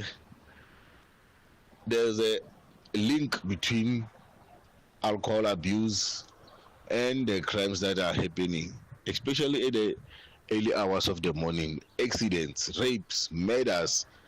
So some of these incidents are happening around in the vicinity of taverns. So we should not be blackmailed by these tavern associations. For them to operate, someone has to die. That's how it is. So we should have the curfew, let's say for 11 o'clock. After 11 o'clock, there will be no tavern that will be open or alcohol that will be sold. Interesting proposals there around how to control and curb some of the harms that you're saying are linked to alcohol, especially alcohol abuse. Let's listen to another voice note on that. Hey, Thulas, I understand the measurements of alcohol, but what I've realized is that the alcohol makers are actually creating what is called ingudu for each and every alcohol, especially alcohol that is consumed in the townships or consumed by Africans. And when you're talking about the measurements of alcohol, it actually means that they are trying to get as much alcohol as they can in your system by giving you ingudu, and you are thinking it's just one ingudu. This is fascinating because those that are in charge of this are just looking and letting the industry do as they please. Thanks, Spongy here. Yeah, thank you for that. I mean, the point has been made, for instance, about the existence of, you say ingudu, it's that quart, that's the English word for it. But ingudu, you and I know what exactly we're talking about. And people talking about the existence of even a 1 liter bottle of beer. I mean, what is the point of that? What is I guess the idea, I don't know, maybe the idea is that it is to be shared, but you and I know that in many instances that doesn't happen. And I happen to live in a place where I've observed quite a lot of, abuse of alcohol, really. There are certain licensees, and I've been meaning to report this, there are certain licensees that you can tell that these people are not sticking to the letter of what they're supposed to be doing around the sale of alcohol. So I have seen quite a few people walking around holding that ingudu that you're talking about, that quart, that 1 liter bottle, sometimes covered with a plastic bag, and just walking around and taking a sip from it, which violates a whole lot of the conditions of sale. Let's take a call actually from Tabang in Polokwane. Good morning to you, Tabang. You want to talk to me about whether or not we pay attention to the declaration by MPs of what gifts they received? Morning, Thulasizwe. Yes, that is what I wanted to talk about. I would say that majority of us who know these people would say that we don't really check on that because we know some of their assets and they are not listed there. So the thing is, most of them, I think, before they can just become of provincial legislatures, they resign and put funds in their companies or in some of the assets that they own. So checking there, it does not really matter. So, I would say that 80% or maybe 60% of them is not really a true reflection of what they have, of the interest that they hold at that moment. Yeah, so you're saying what we see there, that is not a full representation of what they actually own. It's what they are happy to disclose. Yes. I mean, most of them, it will just be a matter of, I cannot just disclose nothing. So at least let me have 2 or 3 things that I'm going to declare and disclose. Yeah. But then majority of the things that really do matter, but if they were to come out to the public or they have questions around them, sure. Those ones, they are heard by other people that are in close proximities to them. All right, thank you for that. On that distressing note, in as far as our democratic hygiene is concerned, that's Tabang in Polokwane. They're saying that, what you see, what you and I see, is just the tip of the iceberg of what those members of parliament actually receive and own, and therefore saying that he doesn't have much faith in that system of declaration. Chaka in Bloemfontein, good morning to you. You also want to talk about this topic of MPs and the gifts they receive. Yes, yes, Thulasizwe. I heard them, a report that some of them got the directorship. Shoot, I understand. When was a directorship of a company a gift? No. So directorships, when they disclose that I am a director in this company, but it's not that they've been gifted that. Oh, okay. Yeah. But then it should be rendered illegal for any MP. To be a director of the company, because MPs that they conduct policies which affect those very companies. I mean, that is a sleaze. It's a sleaze. It's a software for corruption. It should not be allowed at all that an MP should be a director of a company. It's a conflict of interest, or even a potential conflict of interest. And then I agree with the previous caller, that there should be more comprehensive audit of all the MPs. I mean, over and above the declaration, there should be more comprehensive investigation by a special, the department which is dedicated to that. I mean, not just a lifestyle audit, but an audit of assets and liabilities and hidden partnerships and that sort of thing. So in your view, the stringent rules that apply to members of the executive about directorships and avoiding conflict of interest and directorships and the likes should extend to all MPs? Not just those who are... to all MPs, because MPs will participate in their portfolio committees where policies is being formulated and so on. All right. And they cannot be directors. It's a direct conflict of interest. Yeah. All right, Chaka, thank you for that call. That's Chaka in Bloemfontein. They're talking about the gifts that MPs receive as well as making proposals about the extent to which those should apply to all MPs in Parliament. Let me see if I've got time for just one more voice note. Let's take this one. It has to do with, I'll come back to it. A lot of the reactions that are coming through to the conversation we had about the deadline that Eskom had imposed on the recode of meters, and that has come and gone. But we'll come back and we'll take a few more of your calls and voice notes here on the Morning Brief.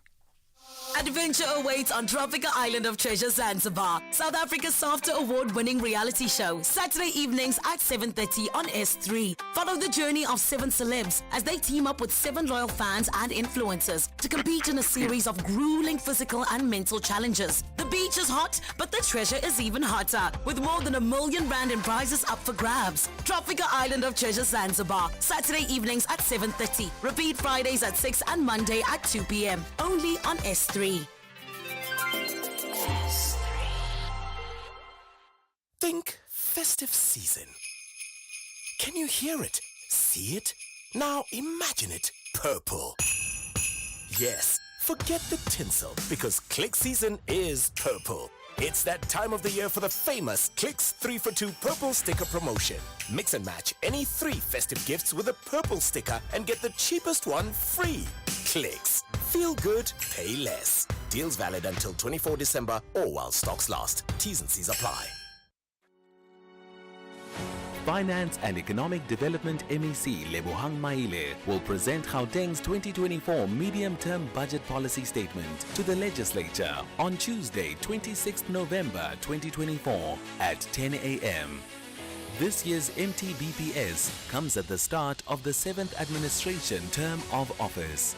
Therefore, MEC Maile will use this mini-budget to set the tone, outline the priorities of Gauteng government and how public funds will be used to strengthen the economic growth, create jobs and boost the fiscus over the medium term.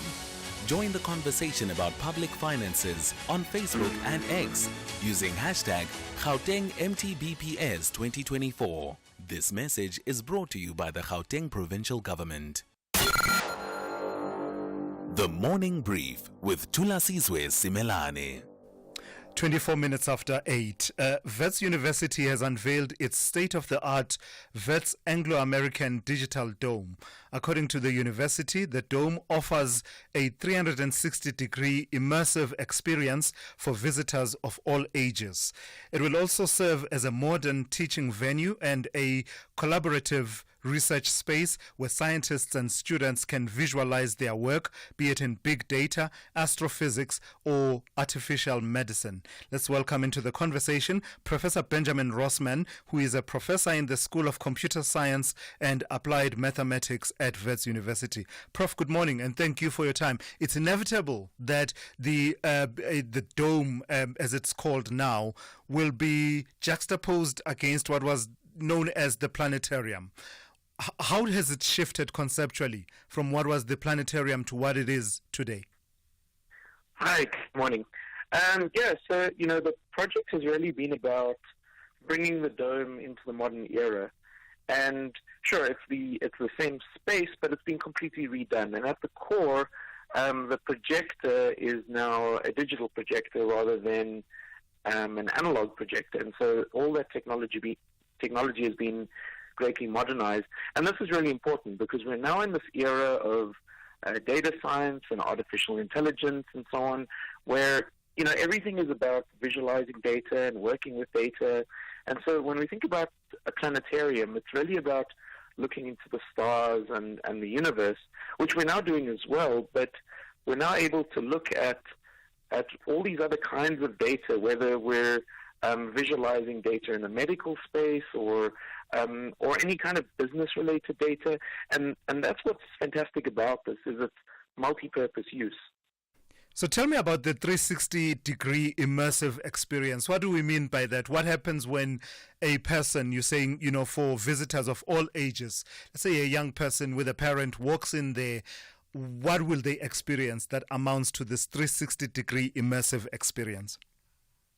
Well, I might say it's quite remarkable, and you sit there and you lean back in the chair, and you're staring up at the sky, and it's all around you, and we've got a number of projectors that are projecting a kind of full continuous image above you, and so it really feels like you're immersed in these different spaces, whether you're traveling through the universe or we're looking at kind of creative works of students. You kind of get lost into this space, which is something breathtaking. And then at the same time, you are saying it is going to be a modern teaching venue and a collaborative research space.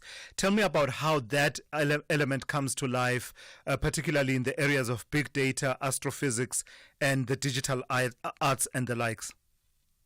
Well, I must say we've actually also at WITS just launched our AI Institute, which is the Machine Intelligence and Neural Discovery Institute. And so the timing is perfect for these two initiatives to come together, because we've now got this really strong core of kind of continent-leading and world-leading researchers looking at different aspects of artificial intelligence. And this spans the spectrum from looking at behavioral psychology to the creative arts to really core artificial intelligence to understanding the brain.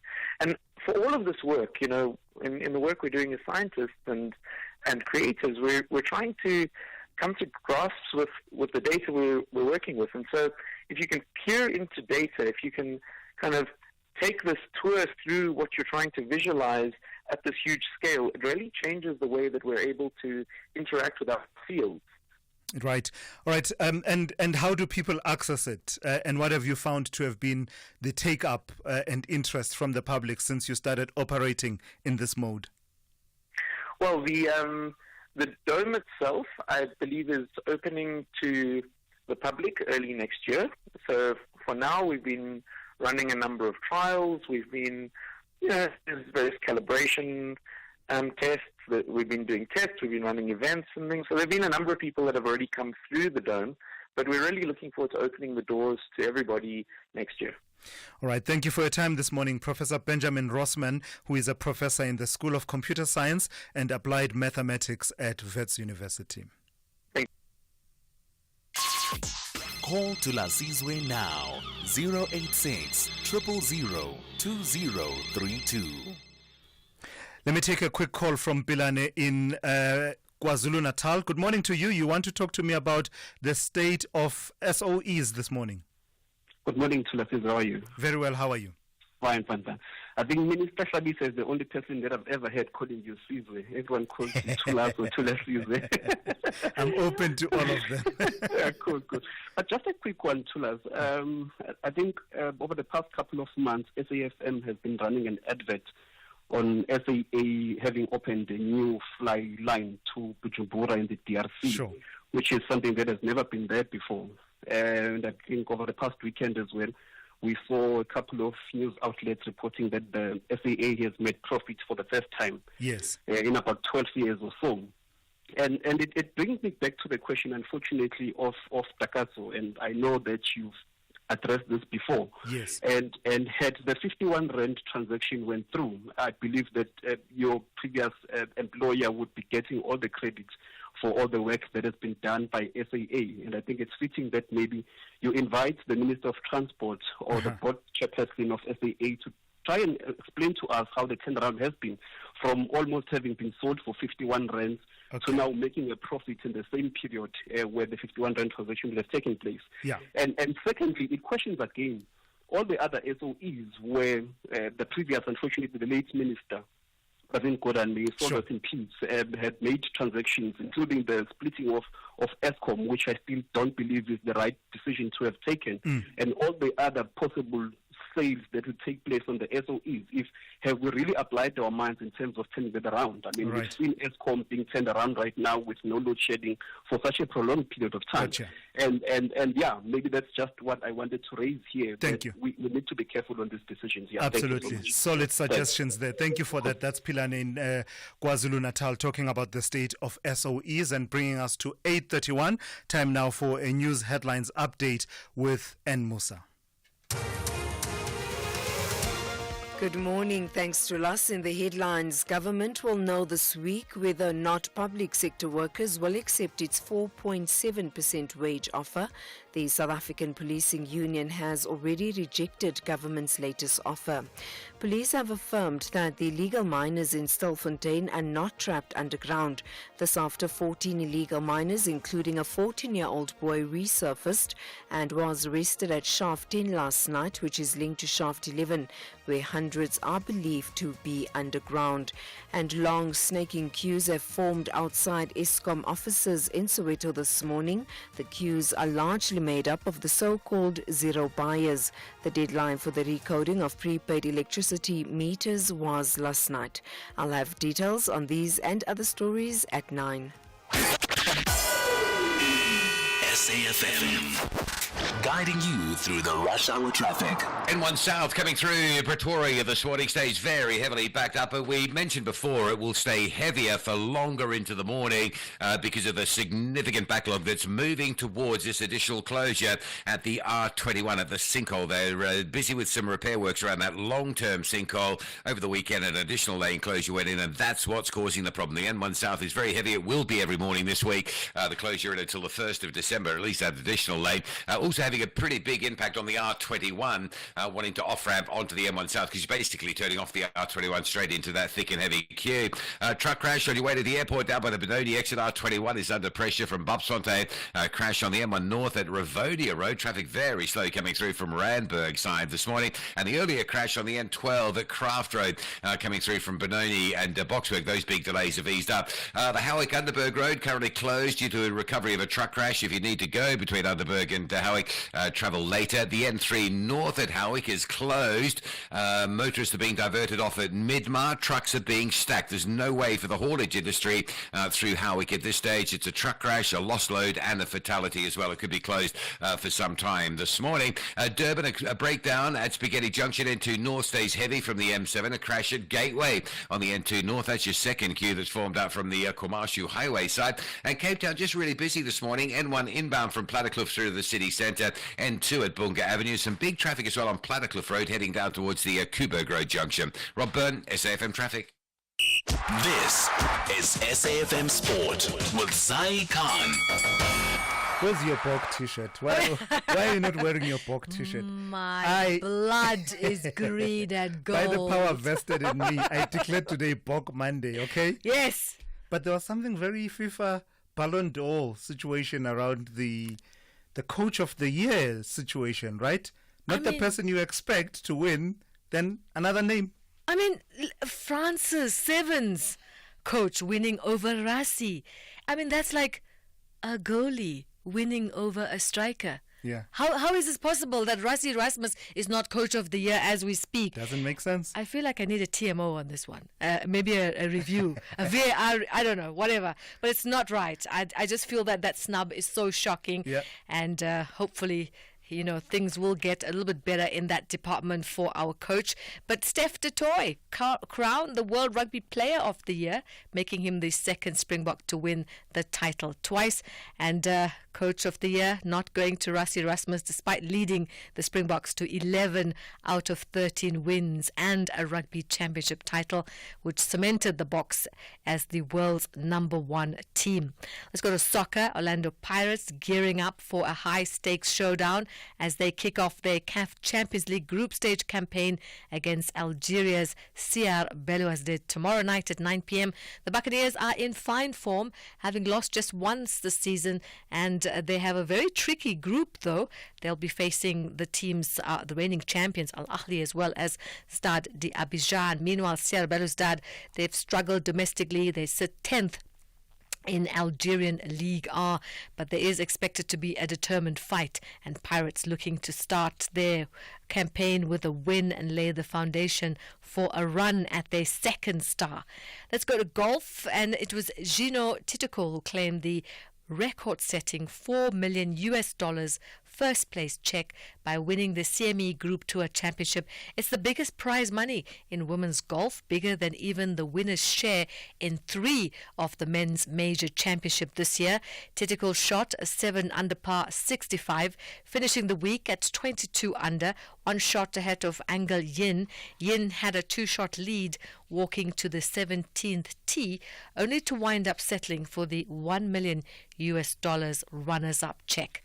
Tennis, Italy crowned Davis Cup champions for the second straight year as Yannick Sinner sealed the win against Netherlands. The world number 1 completed a golden year, which has included 2 Grand Slam titles and the ATP Finals crown with a 7-6, 6-2 victory over Talon Griekspoor. And finally, Formula One, Max Verstappen cruising to a 4th consecutive Formula One championship, finishing 5th in the Las Vegas Grand Prix. Verstappen needed only to finish ahead of Lando Norris of McLaren to give Red Bull a 4th straight Drivers' Championship. The Dutchman started 5th but was already up to 2nd by the 10th lap around the street circuit that included the famed Las Vegas Strip. Norris, who had to score at least 3 points more than Verstappen to extend the championship fight, finished 6th. The race was won, meanwhile, by George Russell, who was followed by Lewis Hamilton in the first 1-2 sweep for the Mercedes drivers since 2022. Hamilton came from 10th on the grid. That's how we wrap it up. There'll be more sport here on SFM around 12:30 with John Herica. I'm Zai Khan. The Business Update on SAFM. Let's say good morning once again to Ndauling Lechela. Ndauling, talk to me about one of my favorite topics, not the crime itself, but focus on cybersecurity. You are telling us that there's a warning that it could cost the South African economy as much as 1% of GDP. Right, that's a bit shocking. Crazy. Mm. Yeah.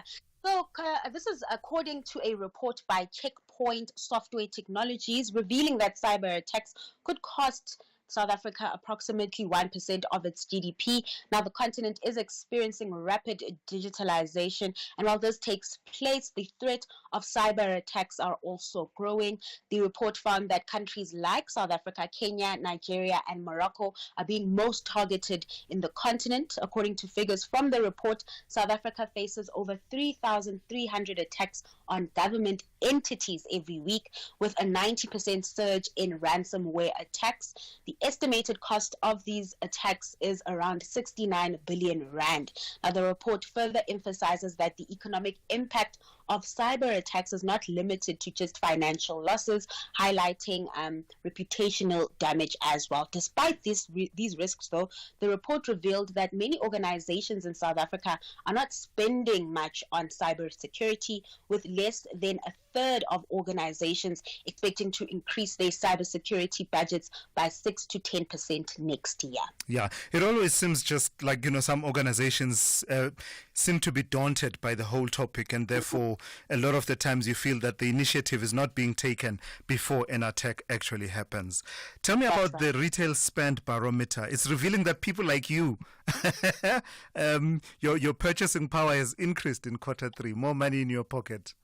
I don't know if my purchasing power has increased, but it seems like the majority of South Africans' purchasing power has increased. Local shoppers are shopping more, according to the latest NIQ retail spend barometer. South African consumers spent 214 billion rands in the third quarter, marking a 4.1% year-on-year growth, suggesting that some consumers, spending power has strengthened. In the meantime, Stats SA figures revealed that, the retail sector increased 2% in the same period. The reports here revealed that consumers spent most of their money on fast-moving consumer goods and technology and durable products. FMCG accounted for 183 billion rands of the total spend, growing 4.5% year-on-year. frozen food and fresh food were the key drivers, with sales increasing 7.4% and 9.1% respectively. This was also reflecting in last week's retail sales print, where we saw those general dealers accounting for more of the purchases. Nikki Quinn, who is the retail lead at NIQSA, attributed this growth to reduced load shedding and shifting consumer behavior, citing increased spending on perishable goods. The growth in FMCG coincided with lower inflation, which fell to 3.8% in September and further declined last month to 2.8%. The technology and durable market in the meantime also saw a increase, up 2.1% year on year, driven by aggressive pricing strategies and the growing influence of online shopping. Now, while spending power has increased, Quinn has highlighted some risks to South Africa's purchasing power, including risks to inflation. The SARB last week warned of the potential of inflationary purchases stemming from high electricity prices and global economic volatility last week at its MPC meeting. So those risks to inflation don't seem to really have subsided overall, with concerns still about high inflation moving forward. Lastly, Dowling, cast your eye ahead for us, please, and tell us what kind of a week we're looking at in the markets here at home and elsewhere in the world. As I'm looking at my crystal ball, as local markets. Look at you and the crystal ball. A psychic in the making. Local markets are poised to start the day mixed following global peers. In terms of company news, it's a packed day to last, with numbers out from Barloworld, Netcare and Oceania. Traders will be eyeing comments around Barloworld's possible takeover and an update from Oceania's investigation on the counterfeit Lucky Star cans. On the currency front, the rand starting the week slightly higher, trading at 18.04 to the dollar. U.S. futures in the meantime are in the green ahead of the Fed minutes and inflation data that will be released later in the week. And then over in Asia, markets on track to end the day mixed, with traders practicing caution ahead of that important economic data that we'll be getting later out in the week. All right, have yourself a great day. That's Ntawuling Lichela. She's been watching all things to do with the economy, business, as well as the markets for you for the last 3 hours here on the Morning Brief. Across South Africa, online and on radio. SAFM, let's talk. 18 minutes to 9. South Africa should overhaul its industrial policy to move it away from protectionism and towards a focus on maximizing exports. The Center for Development and Enterprise made these recommendations in its latest report titled Rethink Growth, Jobs and the DTIC. The report focuses on how to strengthen manufacturing firms which have been on the decline for years. Joining me now is Anne Bernstein, who is the Executive Director of the Center for Development and Enterprise. Good morning to you, ma'am, and thank you for your time. Before we get to the distinction between protectionism and promoting our own exports, just give us a sense of the extent of the decline of manufacturing within our economy. Good morning. Our performance in manufacturing has been woeful. There's no other word for it. Manufacturing declined as a percentage of GDP and as an employer. From 1960 to 2023, manufacturing fell from 20% of GDP to 13%. Now, manufacturing is a declining sector all over the world, but South Africa has fallen much faster and we have lost more jobs than almost every other country. Employment declined in manufacturing from 1.8 million in 2001 to less than 1.6 million in 2023. So this is a terrible situation and we have to do something about it. What is behind that decline? And I hear you saying that it's a declining sector around the world, but in our local circumstances, what are the factors at play? Look, not all the factors can be attributed to the DTIC. That's important to point out. Mining has declined, and that has a big impact on manufacturing, and that is because of government policy.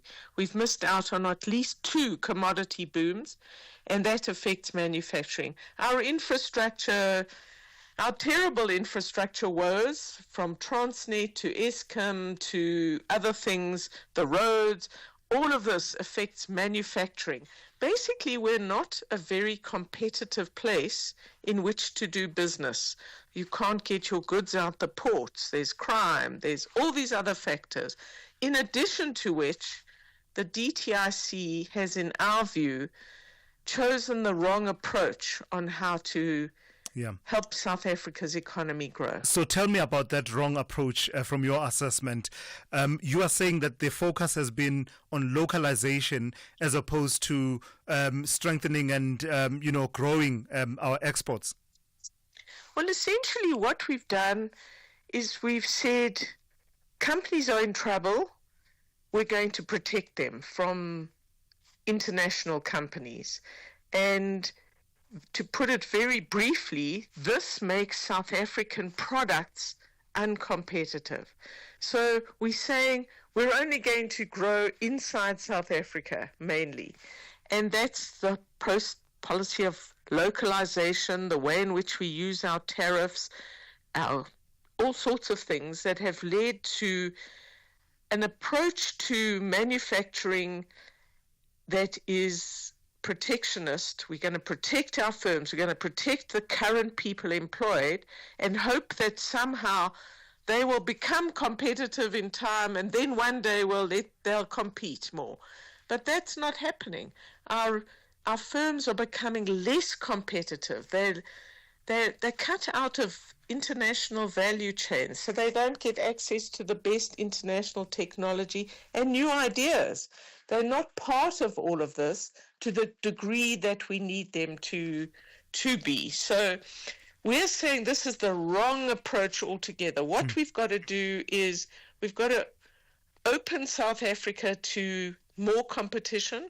We've got to make this a much less costly place in which to do business. We've got to make this a more competitive economy so that we don't have to force people to buy the government to buy local. You just want to buy local because that's the best product. But if you have to force people or the government departments to buy local, there's a reason for that. It's either they're too expensive or the quality's not good enough or the fit of what you need for your manufacturing process isn't right. I'm intrigued by one of your recommendations around tariffs on goods that are not made by any South African firms. You're saying they should be eliminated. Expand on that a bit more.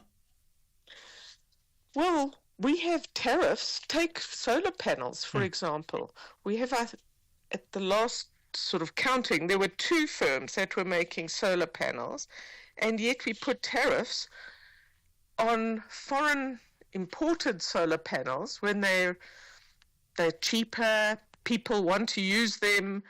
Why would we do that? And there are other goods as well. So the tariff system is not working well. We haven't reviewed tariffs, the experts tell us, for the last 20 years. So there might be tariffs on goods that the companies no longer exist who asked for that tariff.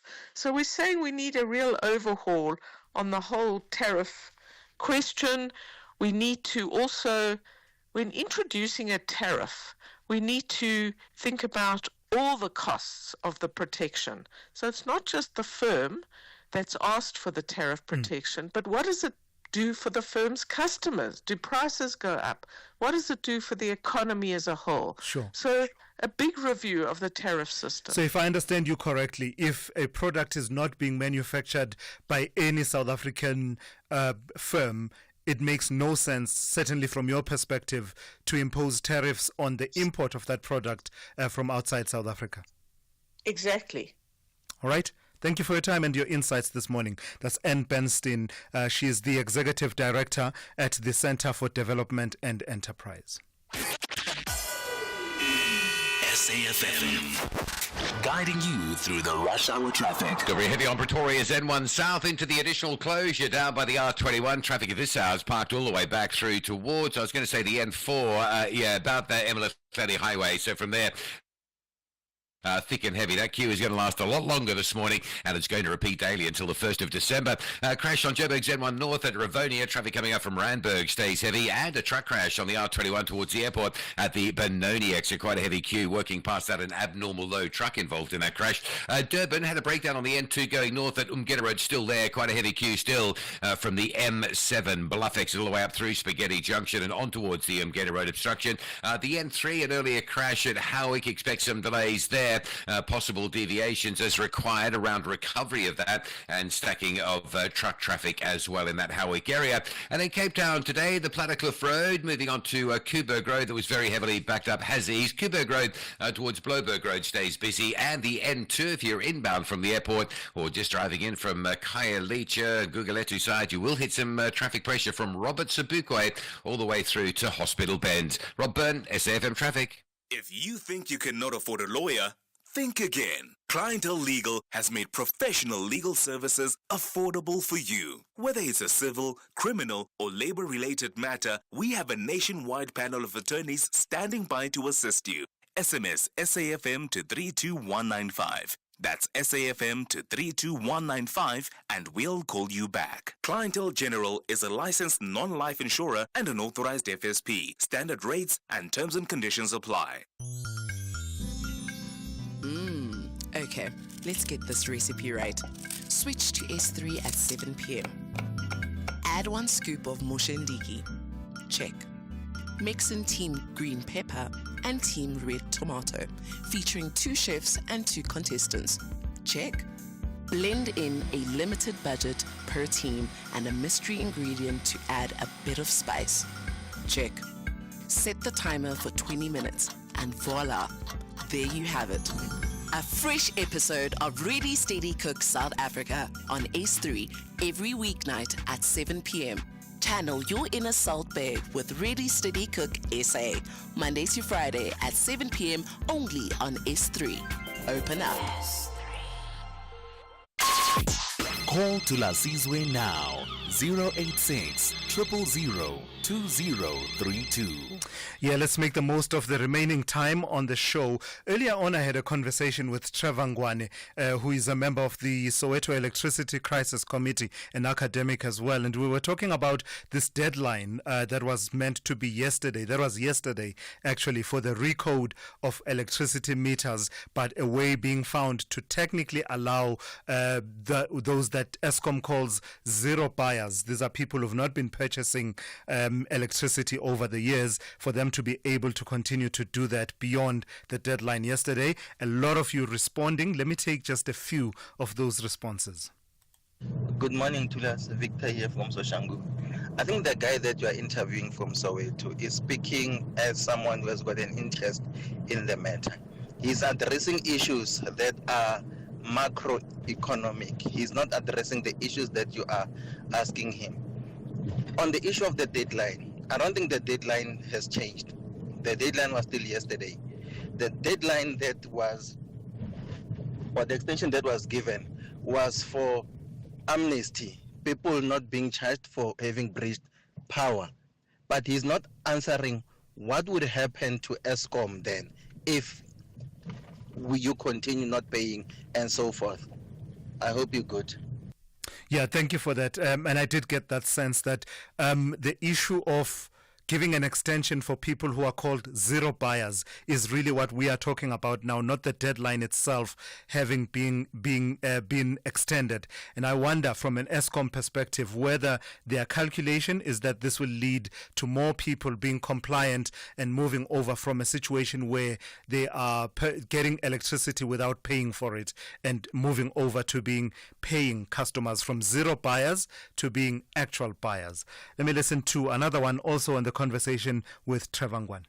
Morning, Thulas and SFM listeners. Thulas, I don't buy what Mr. Trevor Ngwane is saying. The bottom line, Thulas, is people must just pay for service. For service to continue, people must just pay for service. You must stop coming and telling us that it's an inheritance of apartheid, whatever he's talking about. That's everywhere you go to us, whether you go to UK, whether you go to Britain, whether you go to Germany, people, they pay service. People must just pay for service. You must stop defending something that is not undefendable. Thanks, James Johannesburg. All right, James, thank you for that interesting take on that matter and the importance of paying for services that people receive. Let me take a call from Ralph in Boksburg. Good morning to you, Ralph. You want to talk to me about climate change? Yes, good morning to us. Good morning to you and the listeners. To us, yes, there's been so much stuff promoted on SABC and other channels about the so-called climate crisis. Are you aware that there are tens of thousands of highly qualified scientists who are specialized in the field, professors who say there is no climate crisis and that this whole thing is a manufactured scam for making lots and lots and lots of money? You know that the whole story about climate crisis is based on completely flawed computer models that have been shown to be completely false. They talk about we've got to keep the temperature to within 1.5 degrees. Are you aware that during the Roman warm period, the temperatures were much higher than today? The Minoan warm period, much higher than today. The Holocene optimum, we know that the temperatures were around 5 degrees warmer than today, that the people were living up on the Arctic Circle, that there were forests growing there. So it was much warmer than today, and there was no climate crisis. So I beg you, I know that you believe in the Alteri principle, and I just beg you to please bring on some of these other scientists who know what they're talking about, who will present the other side of this argument so that your listeners can hear that it's not true that there's a climate crisis and the climate has always been changing. I've heard you, Ralph. So let me ask you this. What do we do in a situation where, yes, there are those scientists that you say know what they are talking about, that say there is no climate crisis, but in a situation where the overwhelming body of scientific output says that there is a climate crisis and they point to the results thereof? What do we do where the balance of the scale is overwhelmingly in favor of there being a climate crisis versus the view that says there isn't one? Thulasizwe, that's exactly where you are wrong, dear sir. There is body. It's the overwhelming body with the money to push their views and to silence the dissenters. There are tens of thousands of scientists who say this is not true. So who says that they are true? Who says that they are right? And you know that the whole story of the appeal to authority, you say, well, the overwhelming number of people believe. That is in itself not science. That is the exact opposite of science. Ralph. Thank you. I've heard you. Thank you. That's Ralph in Boksburg. Let's take a few of your voice notes now. There's one that talks about Ngutu, and we were talking about Ngutu. If you don't know what Ngutu is, it's that quart, that beer bottle, some as big as 1 liter, and we were talking about that in the context of binge drinking. Good morning, Thulasizwe and SAFM listeners. Thulasizwe, can someone please explain to me, because I'm getting lost? Ngutu. What is Ngutu? Is a traditional beer, a homemade beer, or African beer, or what? Because I hear you are talking also about the quart covered with plastic. Actually, exactly what is Ngutu? Can someone please explain to me? Bongani Makanda and Cryfontaine. Bongani, I'm not laughing at you, but the fact that you even ask says you don't have a problem with the binge drinking on Ngutu. Ngutu is the 750 ml bottle of beer. And it's slang. They call it Ngutu. There was actually a song. I can't remember who the artist is. Questa, right? Yeah, Questa had a song about Ngutu. So that's what Ngutu is, and it's been flagged among, the conversations we've been having this morning, that if you're having more than 2 of those, you certainly are on that path of binge drinking. Lastly, a quick call from Crispin in Durban. Crispin, short and sharp for me, please. You want to respond to one of our previous callers? Yeah, I think Ralph maybe had taken some of that mood to himself. That one needs to understand the science is absolutely very, very powerful. And people, because they're not scientifically literate, will jump onto some guy somewhere who happens to be a scientist but does not have any of the qualifications, credentials needed to inform us on the climate issues. This is real. Glaciers are melting. Glaciers are melting. The damage being done by glaciers melting is enormous. If you go to rural parts of Pakistan near the Himalayas, there's incredible damage following from that. That means that things are changing fast and damagingly. Thank you. All right, thank you for that. That's Crispin in Durban, bringing us to the end of today's edition of the Morning Brief. Thank you for engaging and thank you for staying with us. And thanks to the team that put it all together. The Talking Point with Keti Mohlahlana up next here on SAFM after the news. Essential Cover from Outsurance pays out claims in cash, allowing you to choose your own panel beater. SMS CAR to 43187 now.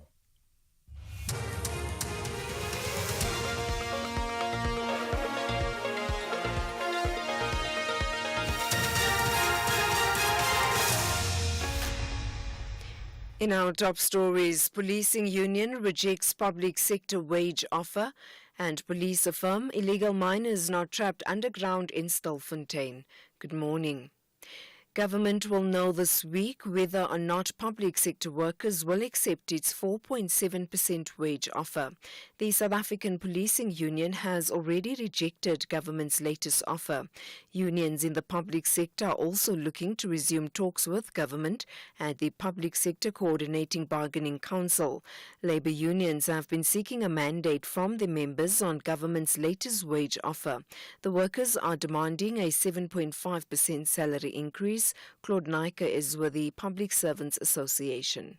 We will wait for the negotiations to resume and we will look at what the other unions are also going to indicate as far as the results of the mandating process is concerned.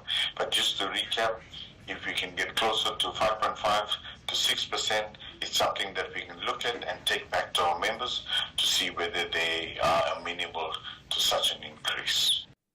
Police have affirmed that the illegal miners in Stilfontein are not trapped underground. This after 14 illegal miners, including a 14-year-old boy, resurfaced and was arrested at Shaft 10 last night, which is linked to Shaft 11, where hundreds are believed to still be underground.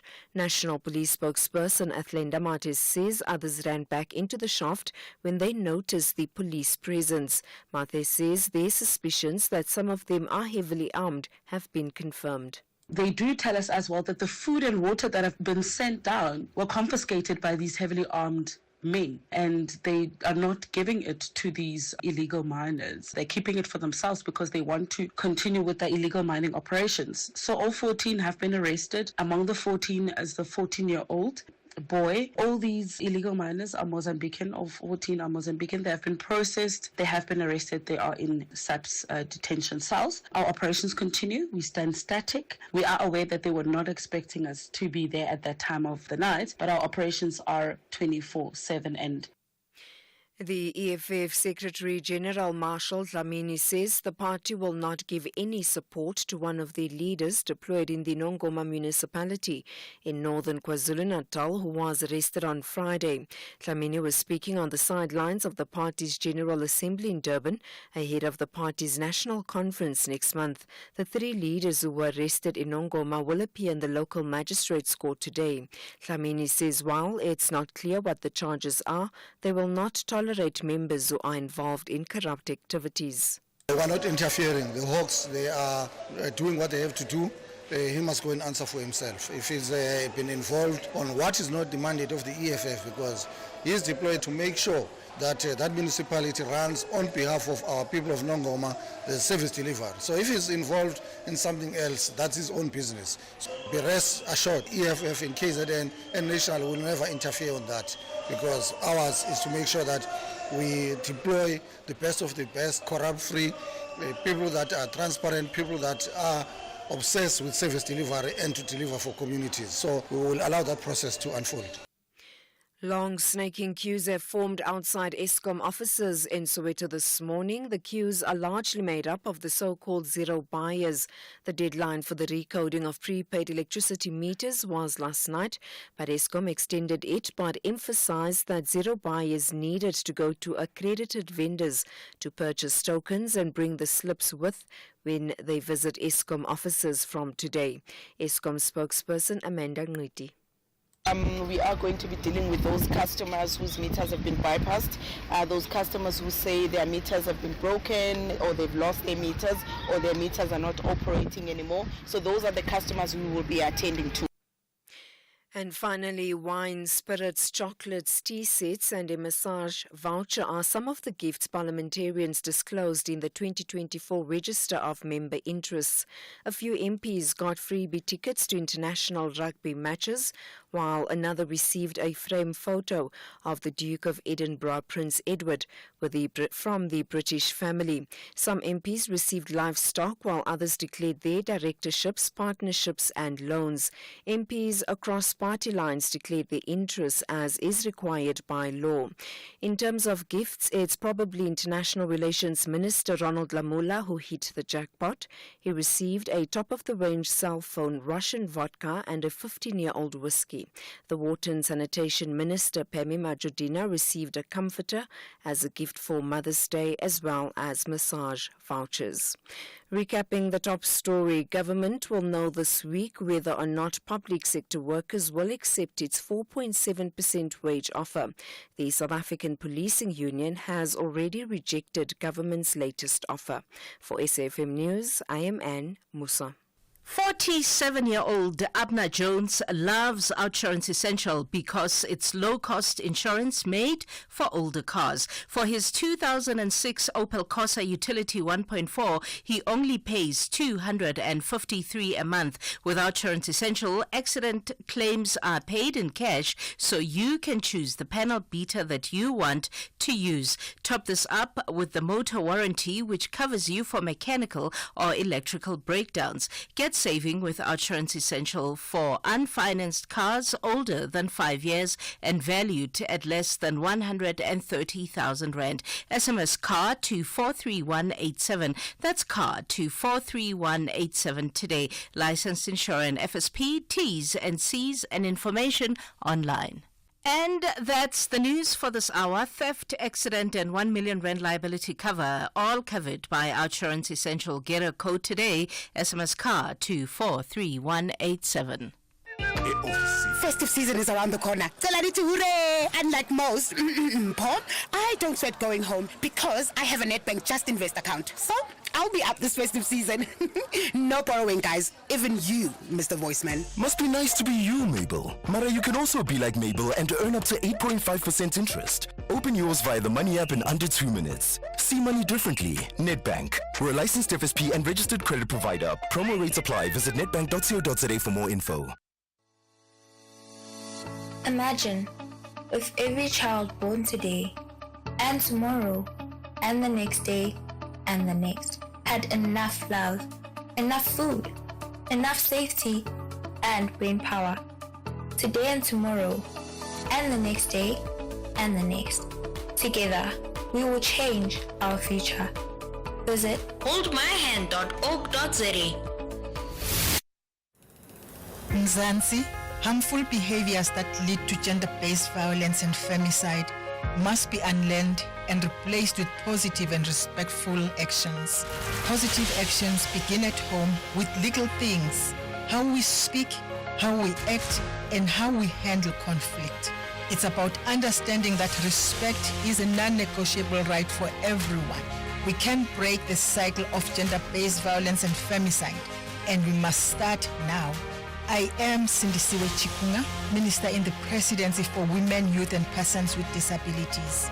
I encourage every South African to join in the fight to end gender-based violence beyond the 16 Days of Activism campaign. A gender-based violence and femicide-free South Africa is possible.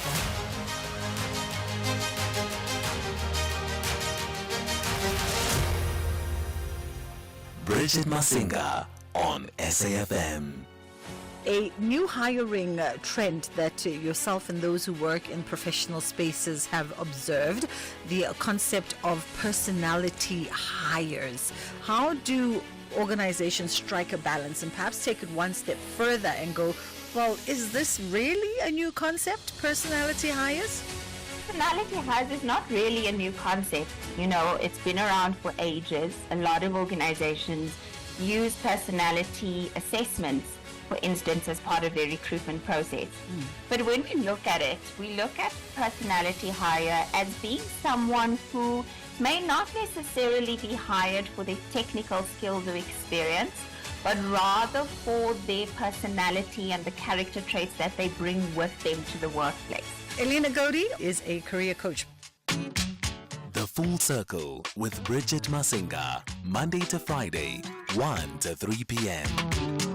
All podcasts can be downloaded on safm.co.za. SAFM has signed a code of conduct that is enforced by the Broadcasting Complaints Commission of South Africa. Under the code, we are committed to giving news that is accurate, comment that is fair, and programming that is not harmful, does not amount to hate speech, or contain violence or explicit sex. If you think we are not living up to that code, then you can inform the Broadcasting Complaints Commission of South Africa. Direct any complaints in writing to the Broadcasting Complaints Commission of South Africa. PO Box 142365. Craig Hall 2024. Fax to 011-326-3198 or an email to bccsa@nabsa.co.za. For more information, please visit www.bccsa.co.za.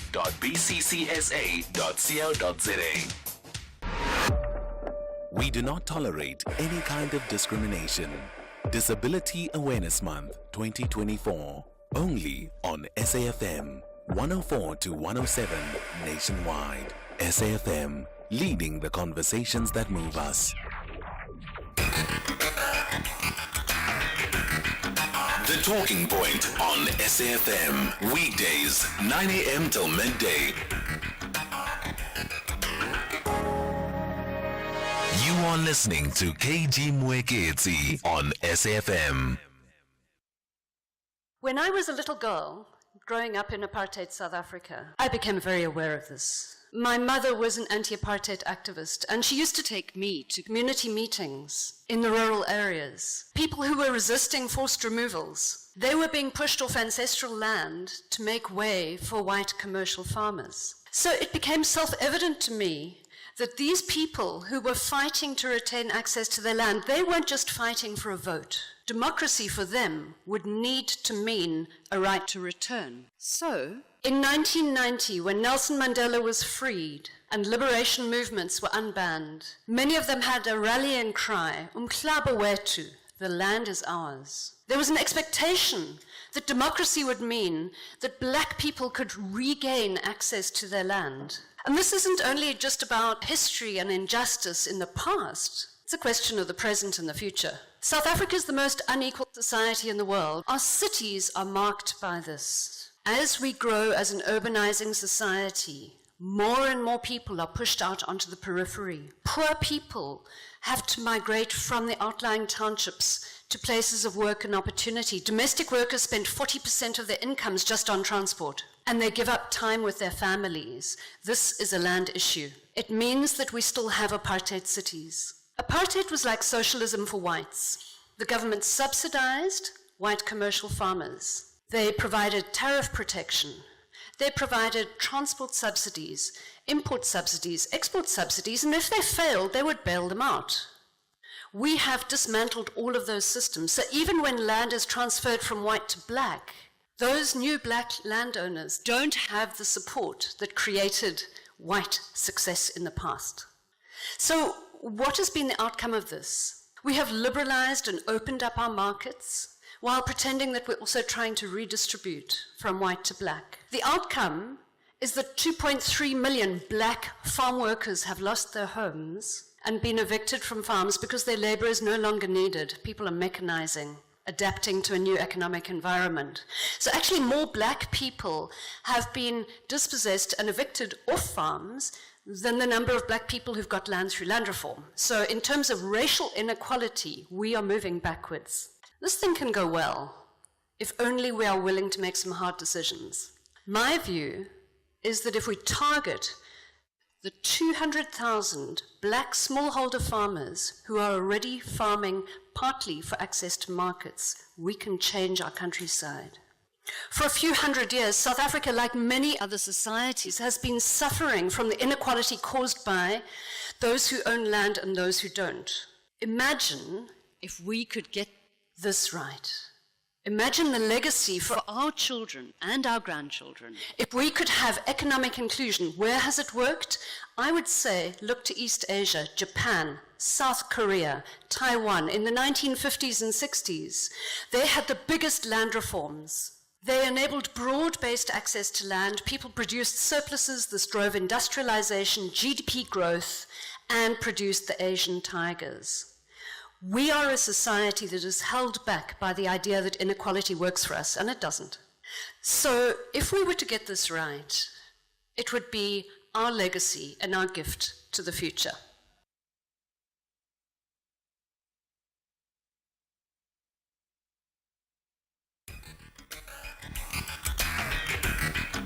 The Talking Point on SAFM, weekdays, 9 a.m. till midday. In Azerbaijan, wealthier countries have pledged $300 billion a year by 2035 to help poorer nations tackle climate change. But there wasn't universal support for the deal, with the Indian delegation calling the figure a paltry sum. Just hours before, it looked like the talks were on the verge of collapse after a group representing underdeveloped and lower-lying nations walked out of the conference room. They eventually came back to the negotiating table, but were angered by the offer from wealthier nations, which was far short of the $500 billion they wanted. From Baku, here's our climate editor, Justin Rolat. It was in the early hours of this morning when the key text was agreed. To huge applause from the room. This deal was hard fought. At one stage, the talks looked set to collapse. Representatives of dozens of the world's least developed countries stormed out of a key meeting. We've just walked out. We came here to this COP for a fair deal. We feel that we haven't been heard, and there's a deal to be made, and we have not been consulted. At the same time, there was an effort by a group of fossil fuel-rich countries, led by Saudi Arabia, to water down a promise made at last year's COP conference to transition away from fossil fuels. The final deal here includes both a $300 billion a year commitment to helping developing countries tackle climate change and that strong language on cutting emissions.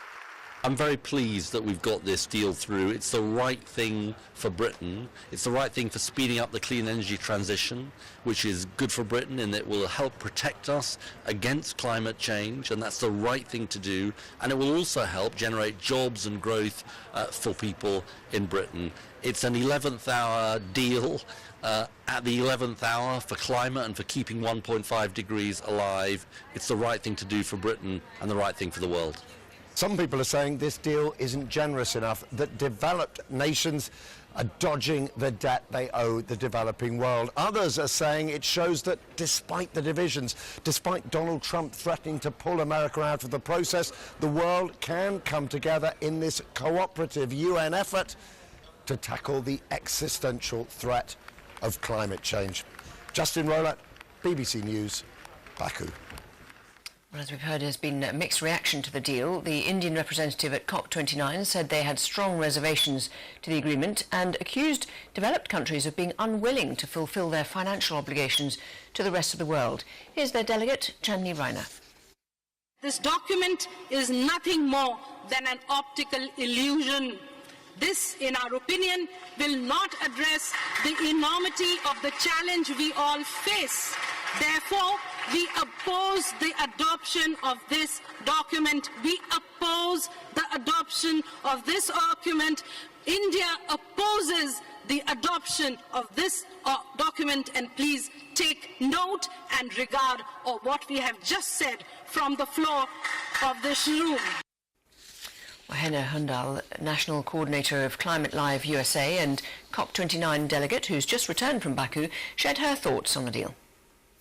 You know, I think it's a complex situation. On the one hand, you have about 198 parties having to come together, have 2 weeks to reach a consensus. This includes parties whose economies are driven primarily by fossil fuels, and others whose economies are being destroyed by fossil fuels. So the fact that you can even get an agreement out of that type of a heterogeneous group is actually quite extraordinary and something to celebrate. At the same time, we know that this agreement has fallen quite short of what we know was actually needed. Economists had estimated that we actually need $1 trillion of climate finance by 2030, $1.3 trillion by 2035, about half coming from the public sector, half coming from the private sector, and this has fallen quite short of that. So I think there's room to celebrate, but also room to recognize that we have much more work to do. The German Foreign Minister Annalena Baerbock described these talks as the last stand by the fossil fuel world. Do you think that that's a fair description?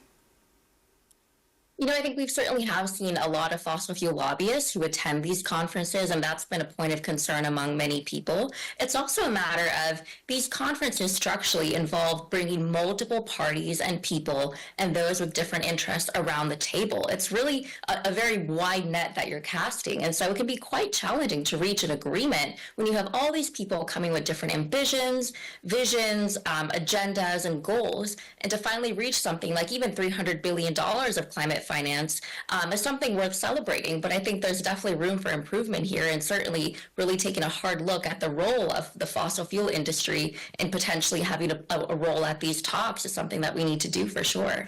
How much was the absence of key leaders and countries represented here making? How much difference did that make to the mood and the momentum at the COP29?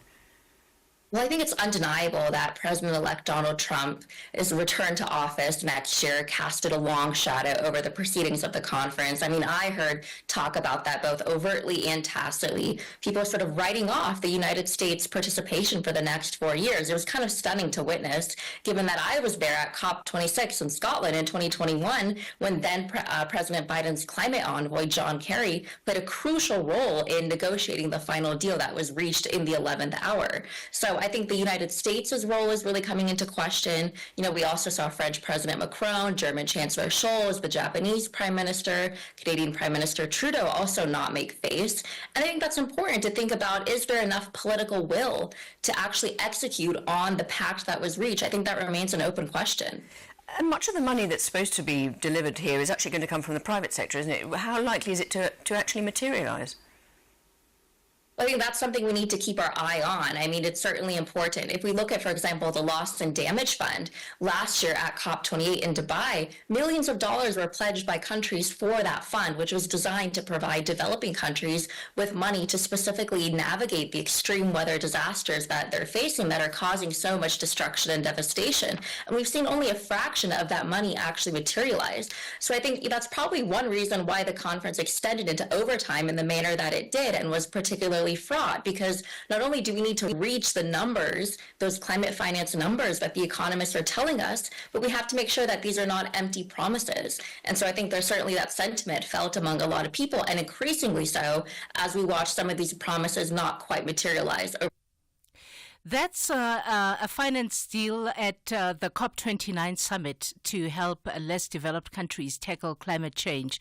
That's been criticized for failing to meet the scale of the challenge, and the days of negotiations in Azerbaijan that extended the talks by more than 30 hours saw richer countries agree to raise their contribution to $300 billion a year by 2035. And the African group of negotiators described it as too little, too late, while the representative from India called it a paltry sum. Poorer countries had asked for $1.3 trillion to help them fight the climate battle. It's a report that was filed by BBC climate editor Justin Rowland, who attended the COP29 summit in Baku, Azerbaijan, as I was trying to make my way here. And the talking point, opening motivation came from Professor Ruth Hall, holding the South African Research Chair in Poverty, Land and Agrarian Studies, which is funded by the National Research Foundation. By the way, have you got electricity? Do you have electricity today? Do you? Do you, Kanya? Do you? Phineas, do you have electricity? Lebo, have you got electricity? Are you sorted? Is everybody sorted? Everybody that I work with here, are you sorted? But are you sorted? It would be nice to hear from you. Did you get sorted with the meter changeover that was supposed to happen? They say that there's still long queues for those people. They call them, I think, these are people who are deemed to have been bridging or something electricity, and they are being served today. And I think those are the people that don't have electricity. Welcome to the Talking Point, Monday, the 25th of November, 2024. We're SFM leading the conversation. Our studio numbers 086 000 2032, SMS 41391. I'm interested to hear from you. What happened at 8:30? It was 8:30, the changeover with electricity. The WhatsApp line 0614104107. On X, we are at SFM Radio, or you can hashtag SFM Talking Point if you want to talk to us. After 10, by the way, we're going to talk to the Department of Health in Gauteng regards the issue of food poisoning, because on the weekend we had another death. The Department of Health in Gauteng has issued an urgent advisory for communities to be cautious of the food that they purchase from unregulated spaza shops. This is in light of the spate of deaths among adults and children in recent weeks, and the Provincial Department of Health conducted health inspections and oversight visits to various spaza shops across the province. Over the past month, they've carried out blitz operations in Soweto and Ekurhuleni. In addition, the department has collaborated closely with the Premier and other departments to develop comprehensive approaches, and this includes stricter regulations, improved enforcement for existing laws, and heightened public awareness regarding the risks of purchasing from unregulated spaza shops and informal traders. So we're going to have a conversation around the continuous work that the Department of Health in Gauteng is doing regards this issue with Nomantunko Moralehoko, the MEC for Health in Gauteng. And then after 11, we're going to have a conversation around African farming and a celebration on South Africa's agricultural heritage that happened last Friday. There was what they call the African Farming Magazine hosting their inaugural Earth Harvest Gala, which they say is an initiative to celebrate agriculture as an integral part of the country's heritage. One of the highlights was exploring the impact of indigenous knowledge system on agriculture and rural development. The gala event was hosted under the theme Agri is Our Culture. Now we all know that farming in general is very hard. If we had to trace our heritage in the sector, what would we say was different then compared to how it is being done now? And our guests are going to describe the interest of farming in today's generation. And we'll talk to Khutso Ntjana, who's a goat farmer. A goat and a cattle farmer. She's a she, by the way. She also processes goat milk into beauty and health products. Dr. Lerato Matsaunyane is a research manager for the Farmer Support and Commercialization and Enterprise Development at the Agricultural Research Council. Do you have electricity? What happened with you? I want to hear, is everybody sorted? What are the challenges? Why do we still have queues outside of what we know? But we also hear of scammers. They will always find a way. They will always find a way to put themselves in there. Whatever the challenge that presents itself, there will always be a scammer that finds a way to get in there and makes sure that they make a buck. Sbu in Dobsonville, you also have been scammed. Good morning. Hey, how are you? I'm good. Yeah, I don't know because you are running for news, but I will try. Yes, you talk about scam. I was scammed. You know, this thing of being desperate sometimes, you know, I lost my job, I think, during the time of the COVID was in the process. Also lost my partner, so 2 years it was not been good. There's this guy, he normally calls on SAFM, and I'm sure you know him. His name is Maxwell. No, don't say I know him. I don't know him. Okay, maybe the callers know him very well, and maybe he's listening now, because I told him, good, I'm not going to leave it, because this arrogance as well. Instead of paying my money back, he's refusing to pay my money. He phoned me here. He said, no, because I have numbers, not in various people who participate on SAFM, just to exchange friendly conversation. He phoned me one time. He said, no, there's this position, something like this. They need 4,000. I said, this thing is not right. I'm being desperate. I gave him that money. It was before the time of elections. Till today, the guy has not paid my money. They're running away. They even went to Durban in July with his partner. Now he came to me and said, no, I was scared. I said, no, my brother, you are not scared, because in your profile on Facebook, and then last week, a friend of mine told me, this guy is busy posting posts on his Facebook. Yeah, you did say we have to go to the news, eh? You were right. You were right, because we do have to go to the news. It is 9:30. It's 9:30. It's time for the news. Hashtag SAFM Talking Point.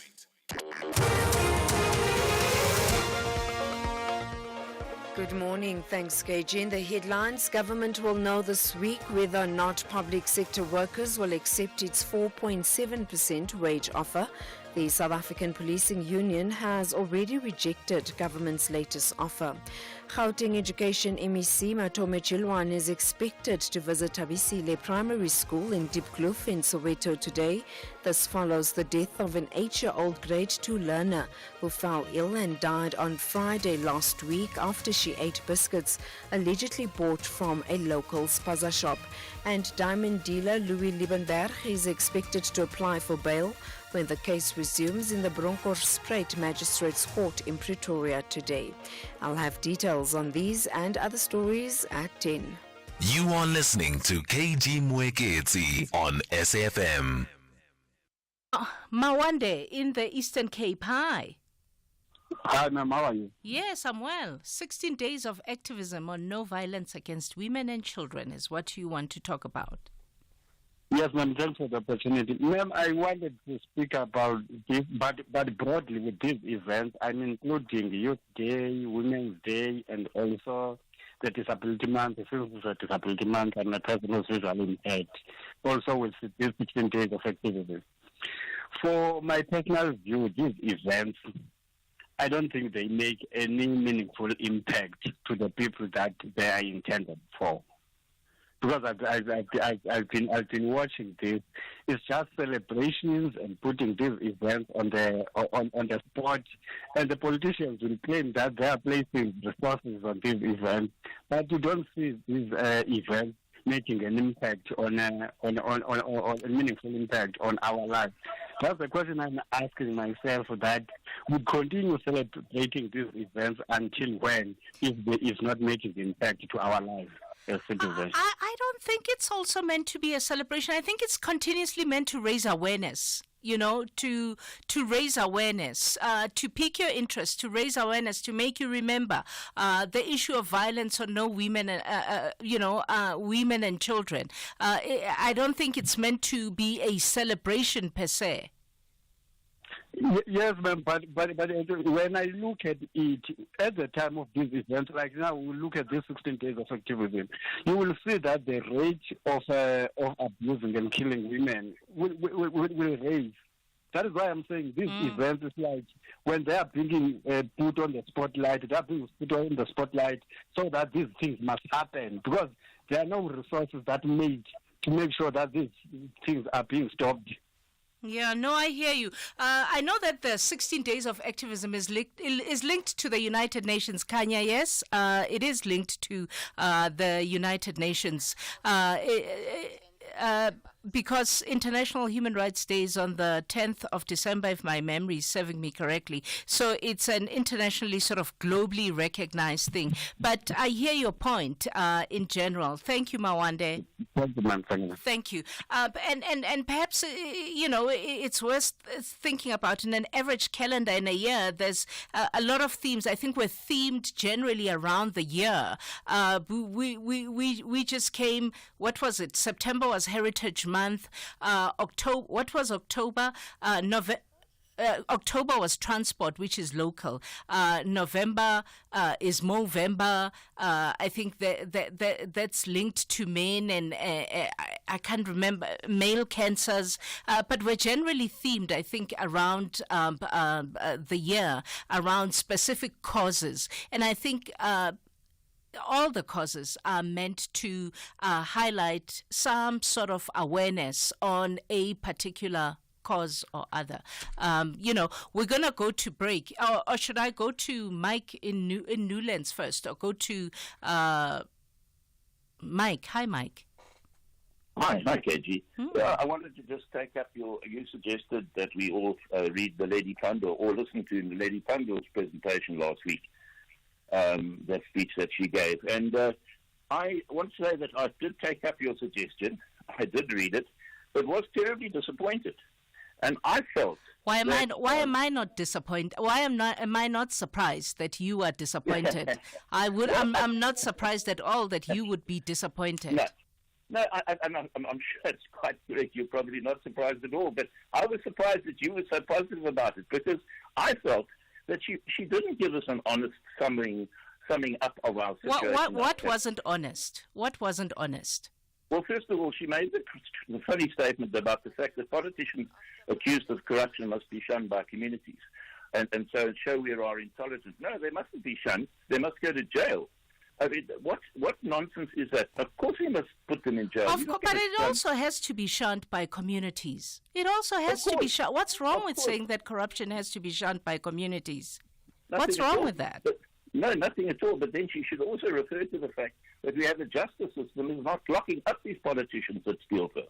She glosses over the fact that that we have a Minister of Justice currently serving as a Minister of Justice who's allegedly taken 500,000 rand. I don't remember her speaking about the Minister of Justice.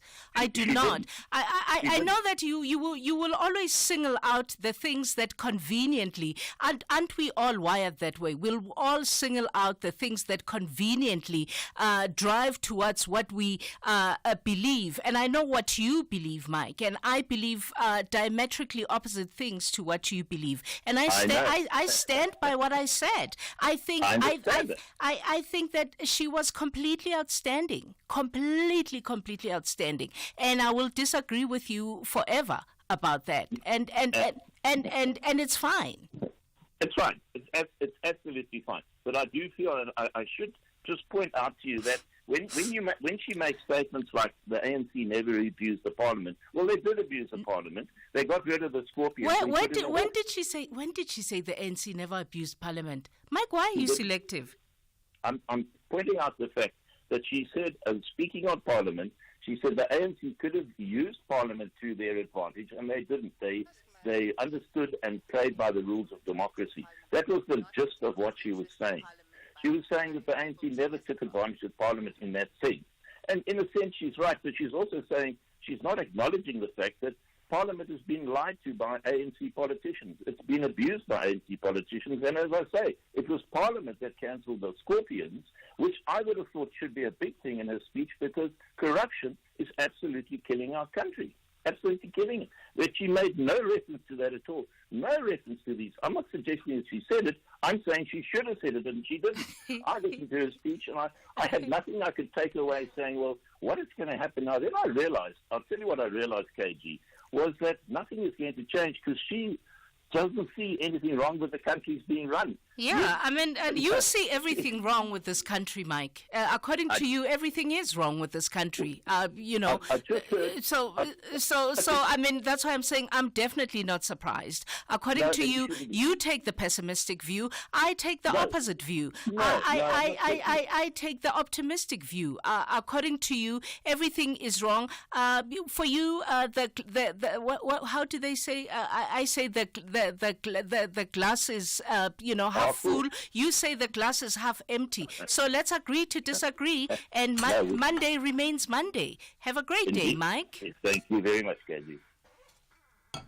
Real savings, real benefits. Here's what real clients say about OUTsurance. My name is Alan. I'm 71 years of age and I live in Douglasdale. I'm paying 554 Rand a month for my 2022 Nissan Magnite. Want a car insurance premium that'll blow your mind? SMS out to 30754 now for a quick quote. That's out to 30754. It's quick, it's easy, and it could save you hundreds of rands every month. OUTsurance is a licensed insurer and FSP. T's and C's online. Think festive season. Can you hear it? See it? Now imagine it purple. Yes, forget the tinsel because Click season is purple. It's that time of the year for the famous Clicks 3-for-2 purple sticker promotion. Mix and match any 3 festive gifts with a purple sticker and get the cheapest one free. Clicks. Feel good, pay less. Deals valid until 24 December or while stocks last. T's and C's apply. Call us on 086 000 2032. You are listening to KG Mwekezi on SFM. Good morning. Bishop Bakwara from Luwahobizu F. Look, KG. But that guy is blue. It kills me, man. This guy is always being scammed. White judges. White judges. He always say, I'm scammed. White judges. Marcus Wister. White judges. Steinhoff. He's been scammed 40,000. He was scammed by a certain individual. Today he's been scammed again. I mean, what's wrong with Spoo? Spoo, what's wrong with you, my guy from Thompsonville? It can't be. You can't be scammed all the time. What's wrong with you? Good morning, KG. What an accurate description by your clip this morning of the state of South Africa's economy and why it isn't growing. Yeah, it's because our leaders went to institutions like the IMF and borrowed funds from the IMF in the late 90s. And those institutions have conditional clauses in the loan agreements that you make with them.